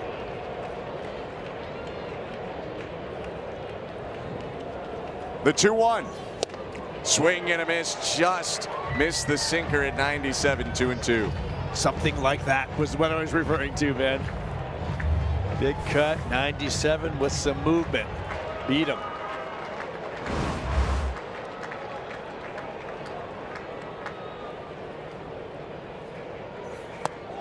Low ball 3.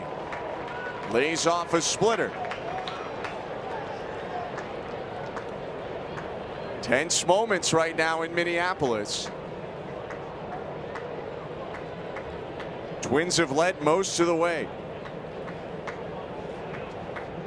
The payoff pitch on the ground, over the mound, off the glove of Keishel into left center. Clement around third. He scores. Guerrero into third. Another RBI for Okamoto. His 20th of the season, and we're tied at 4.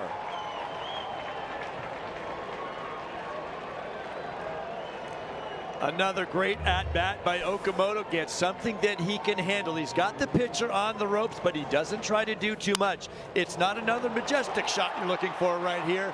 Just pounding a base hit up the middle to tie the ball game. He has been a run-producing machine the last couple of weeks.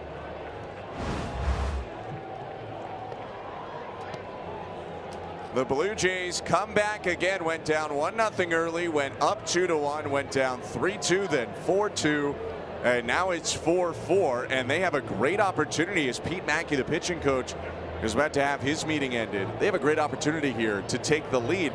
First and third, nobody out. You kind of have to take the lead now if you're the Blue Jays. Ernie Clement got this thing going with that base hit, and then Vlad's plate appearance to draw the walk. Again, knowing getting into this Twins bullpen that it's probably advantage Blue Jays, but this is the inning when you're at the top part of the order that you have to get to them, and they have. Now it's time to add on and take a lead.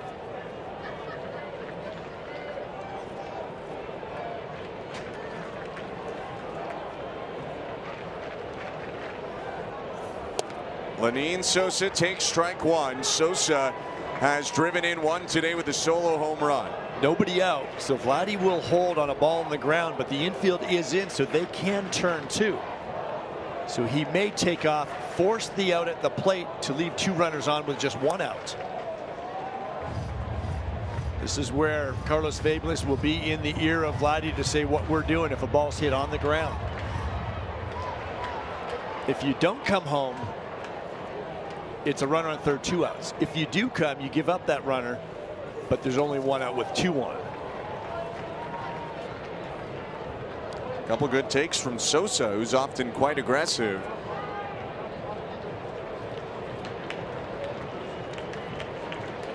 Battling here against the veteran Garcia.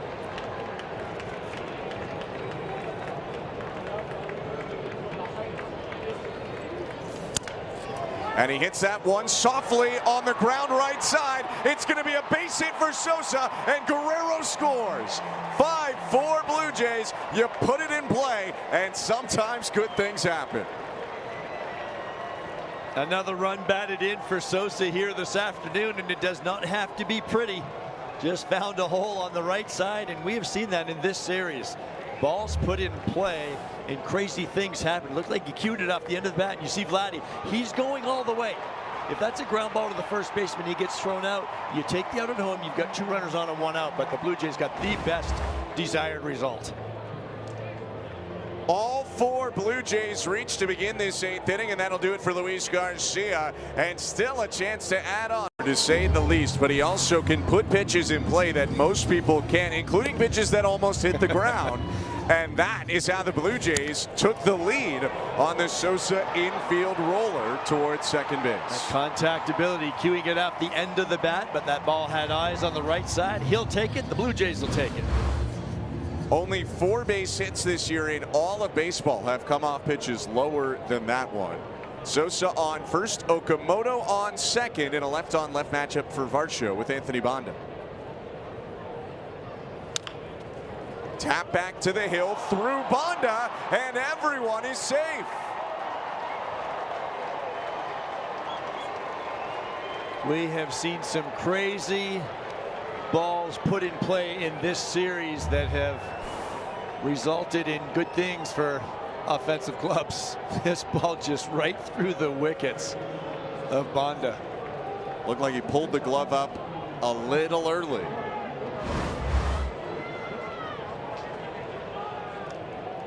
They call that a fielder's choice and an error on the pitcher to get Sosa to second. I guess he never really made a move towards any other bag. He didn't have the baseball. It's an error. Yeah, I really dressed that error up. Bases loaded, nobody out. Miles Straw to the plate, and the pitch with the infield in is outside and high, ball 1. Well, this is where the contactability of Miles Straw can come in handy. John Schneider talks about his players with these different descriptions. What do you do well? Miles trying to get something in the air.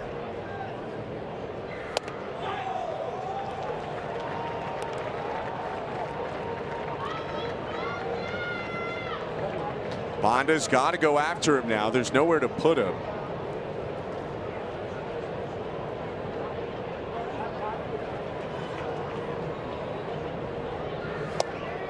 And that's ball 3.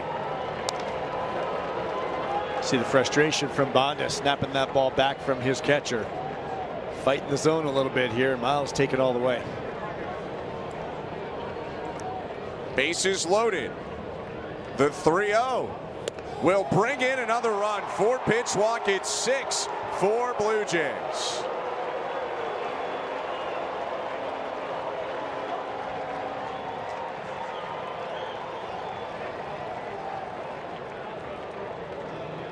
Struggles of this Twins bullpen continues, and it doesn't necessarily matter where Derek Shelton goes. He just can't get the right help. And they've allowed these Blue Jays to get right back in and then take the lead in this ball game. Some good plate appearances, though, from Blue Jays hitters. Davis Schneider fouls back the first pitch, 0-1.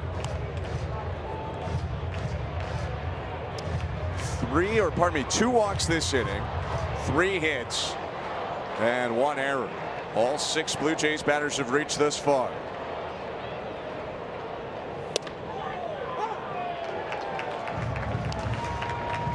Pitch was probably high, but the Blue Jays out of challenges. So nothing to do there if you're Schneider. It's 0-2.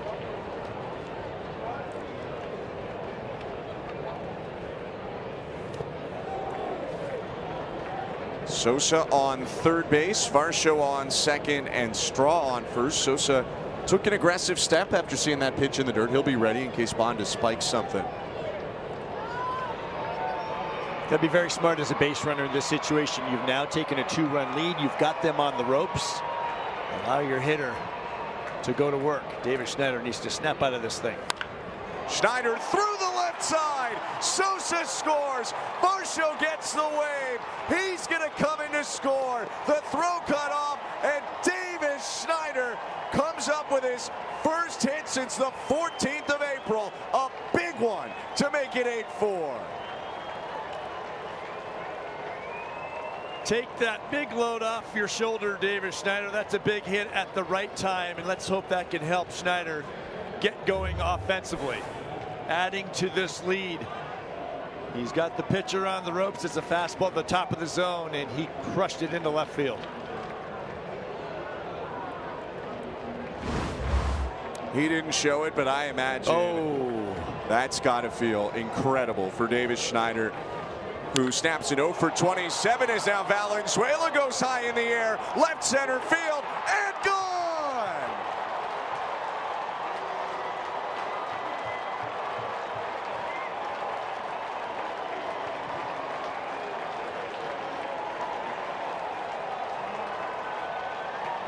An unbelievable 8th inning. They've scored 8 runs on 8 batters and taken an 11-4 lead.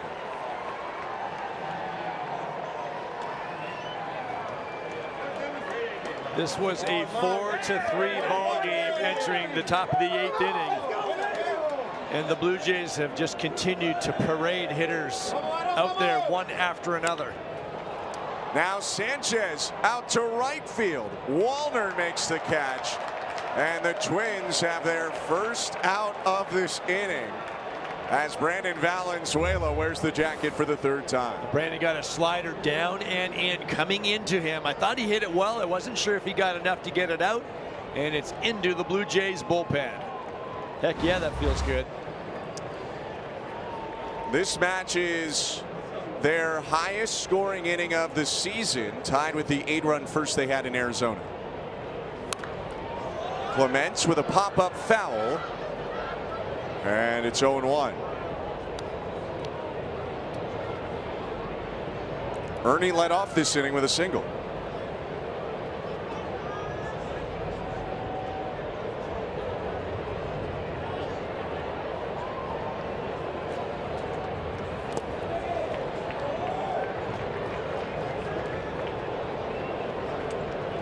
Also, maybe not top of mind, but this is allowed Dylan Cease, the pitcher of record who went into the 7th, to now potentially get a win.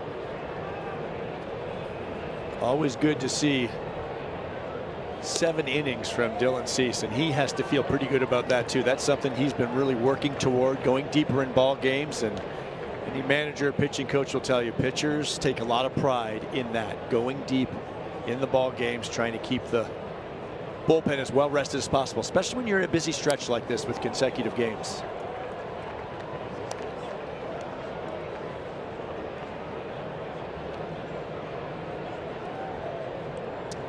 Fluharty back up for the Blue Jays.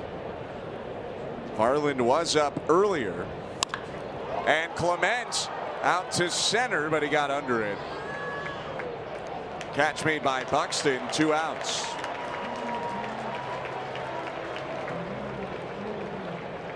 Blue Jays in the 9th game of 13 in a row, so you're always thinking about that bullpen because you can't see those days off just yet. So anytime you can save a Rogers or a Louis Varland in a day like this, this is what hitting and scoring runs and offenses can do. When you're not scoring, you're always playing those tight games, close games, and using your leverage relievers. Big swing by Vladdy, 0-1. Vladdy trying to get in on the hit parade, I guess. It was a changeup up. It's one of the biggest hacks we've seen from him all year. And this one on the ground to 3rd. Tristan Gray to first, in the inning ends, but not before the Blue Jays score a touchdown plus the 2-point conversion in 8-run inning, and Brandon Valenzuela capped it off with his 3rd major league home run. It's 11-4 Blue Jays, middle of the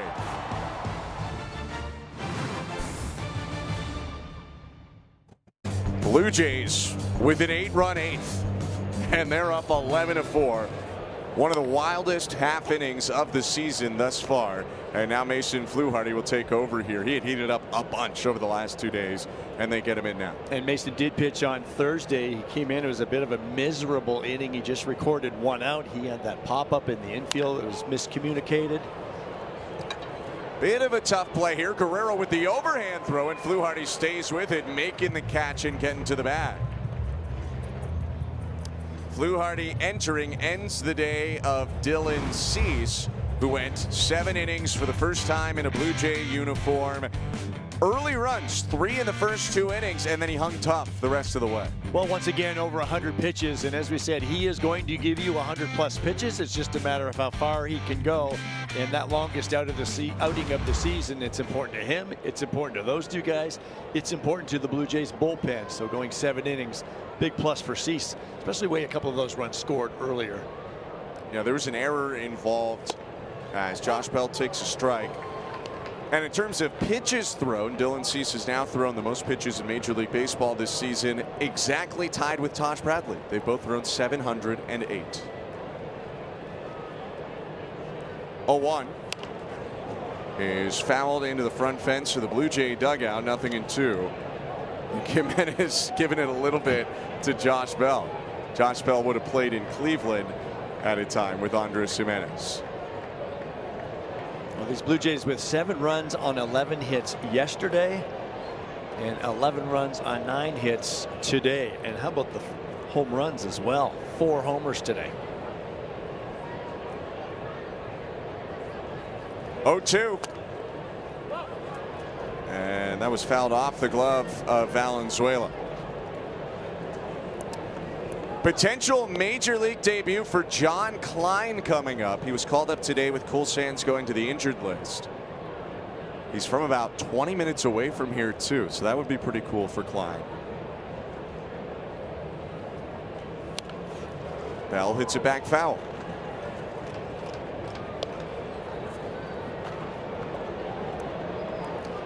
But today just showed to a certain extent, we talked a lot about the Louis Varland trade yesterday, the ramifications of the Twins basically trading away their entire bullpen last year. And guys who had control, as Bell hits it on the ground to first. Guerrero's going to take it himself, 2 down. You're talking about Varland, Joan Duran, Griffin Jacks, several key pieces for them that had control, but they were wanting to go in a different direction, and now they're really trying to figure out who's going to be in their bullpen. Well, I think they're trying to figure out a lot of things right now with this team, and the ownership issues. The payroll's been reduced again, and you talked about their deadline last year. It's got to be a tough one. There's some muddy waters that Derek Shelton's trying to get through as the first-year manager and try to get this thing back on track. It's a real transition type phase. I know going into this season, it's almost like you saw the Twins as there's a lot going on here. They've got to settle a lot of things. And could they do some things and play a bit of a spoiler in the Central, maybe in that division? But certainly a lot of issues, and the number one issue right now is that bullpen.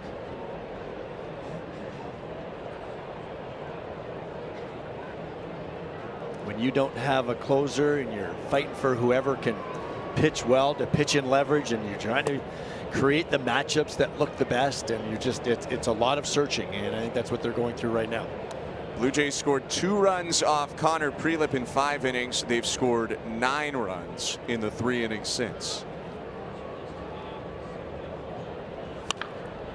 On the ground foul, sharp ground ball, and Fluharty now a pitch away from getting out of this bottom of the 8th inning and getting back to the dugout.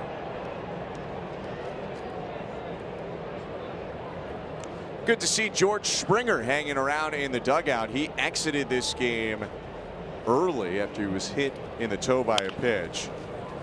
Ground ball to shortstop to Clement to throw to first to end the 8th. We're expecting an update on Springer postgame, by the way. Blue Jays up 11-4. Nice 1-2-3 inning for Fluharty. 9th inning next. Before today's game, John Schneider said, "This is just a really good hitter. We always knew he was. We want him to take some more shots.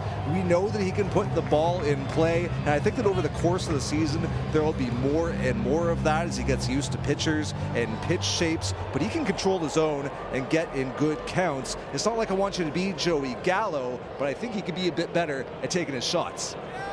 He took a shot in the 6th when he hit that 453-foot bomb.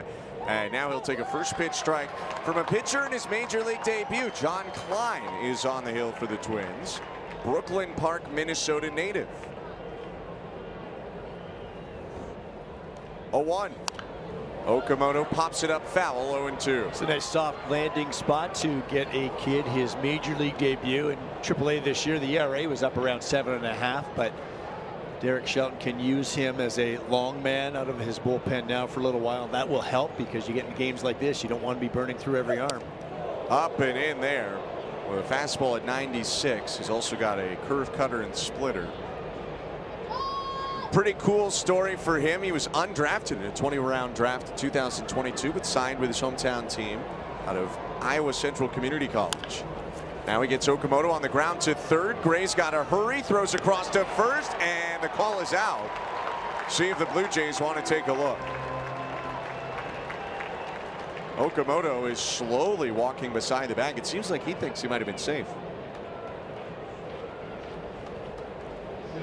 And they will not challenge. Nice job by Gray at third base there, coming to handle that ball and getting rid of it very quickly.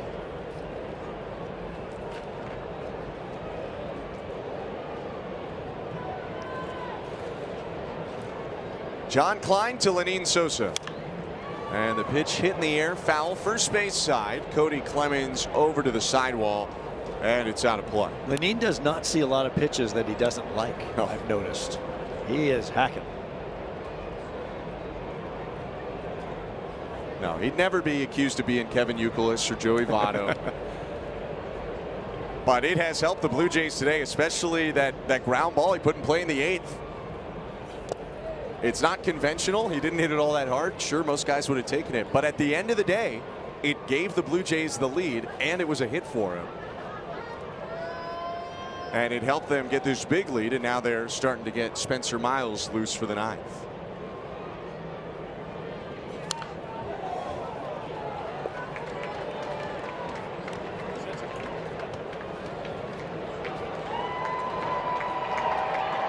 And he certainly got some pop in that bat. 22 home runs last year for the White Sox, and he's looking to get that in the air to the pull side. Otherwise, he's shooting balls all over. Sosa in the air to right. Late break for Wallner. Comes in to make the catch. 2 outs.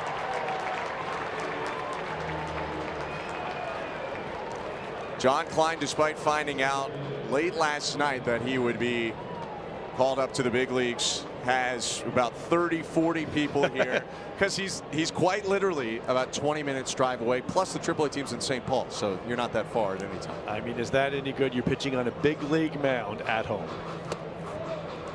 Alton Varsho will take low ball 1.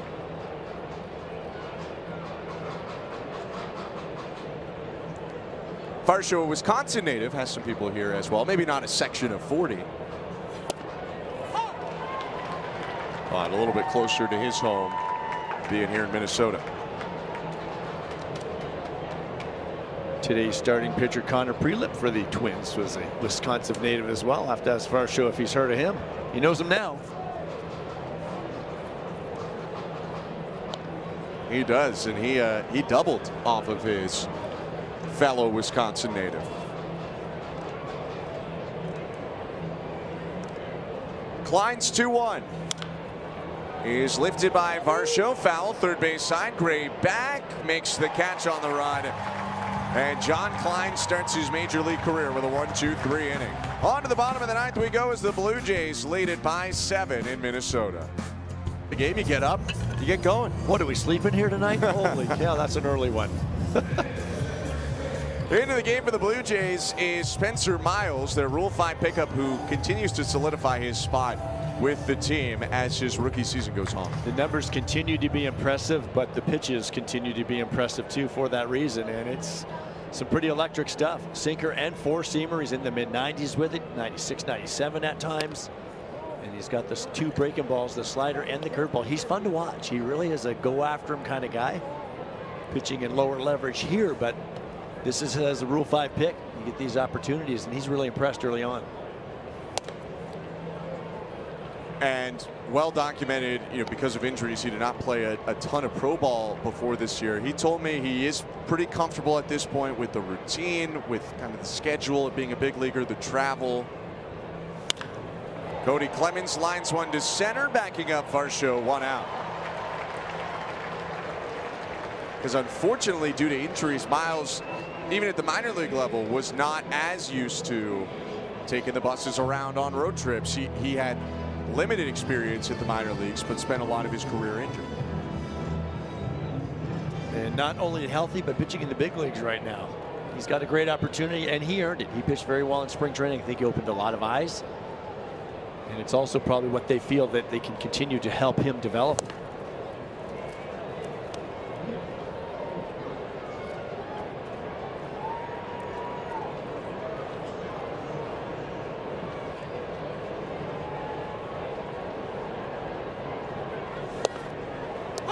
Comeback sinker there, 96 to even the count.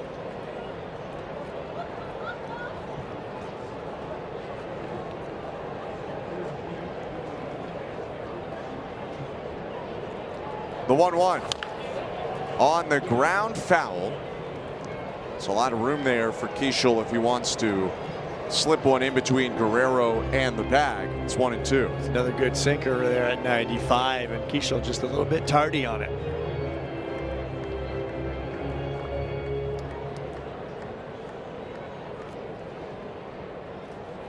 See that wipeout slider.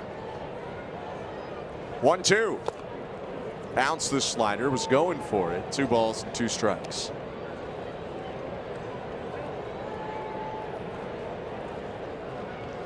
You can tell when you talk to Miles about his game that he's confident in his ability.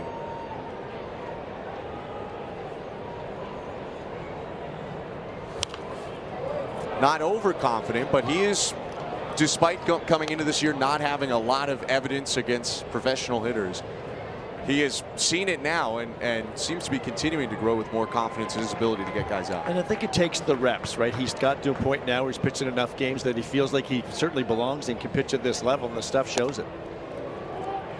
Four-seamer at 97, yanked outside. A little frustrated with himself there. You see that little head nod.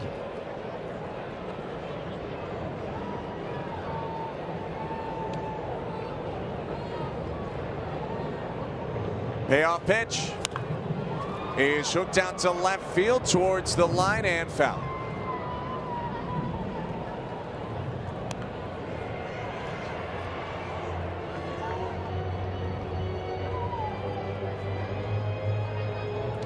It's been a nice day for Luke Keishel. Walk and a run scored and a double. Very impactful until the Blue Jays scored 8 runs in the 8th and ran away with it. And now this one is lifted out to right field. It's Miles Straw's ball, and the Twins are down to their final chance.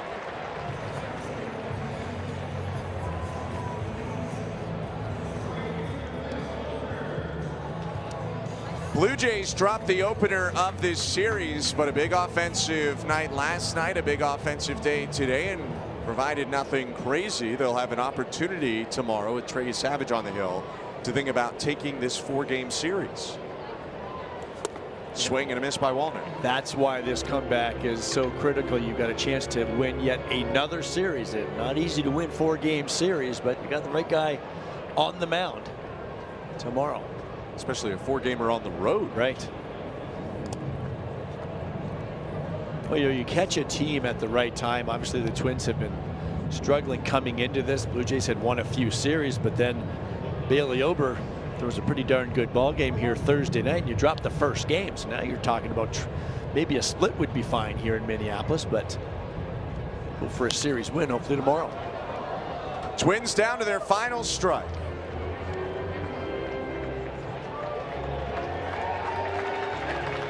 Joe, you had said earlier you thought this might be a back and forth game. We had no idea how crazy it would get in the 8th inning. But these fans who have mostly traveled a long way to get here have been treated. The 1-2 on the ground to second. Sosa up with it, and the Blue Jays come back with an 8-run 8th inning and beat the Twins a second time in a row. 11-4 the final. What a great day the way it transpired. The power is back in this Blue Jays lineup. 4 more home runs. That's great to see, and it's also great to see Dylan Cease go 7 innings on the mound as they started. The bullpen locks things down, but the offense may be awakening here in the month of May. So far, so good for this Blue Jays lineup. They have scored 18 runs on 6 homers over the last 2 games, and they will try and win this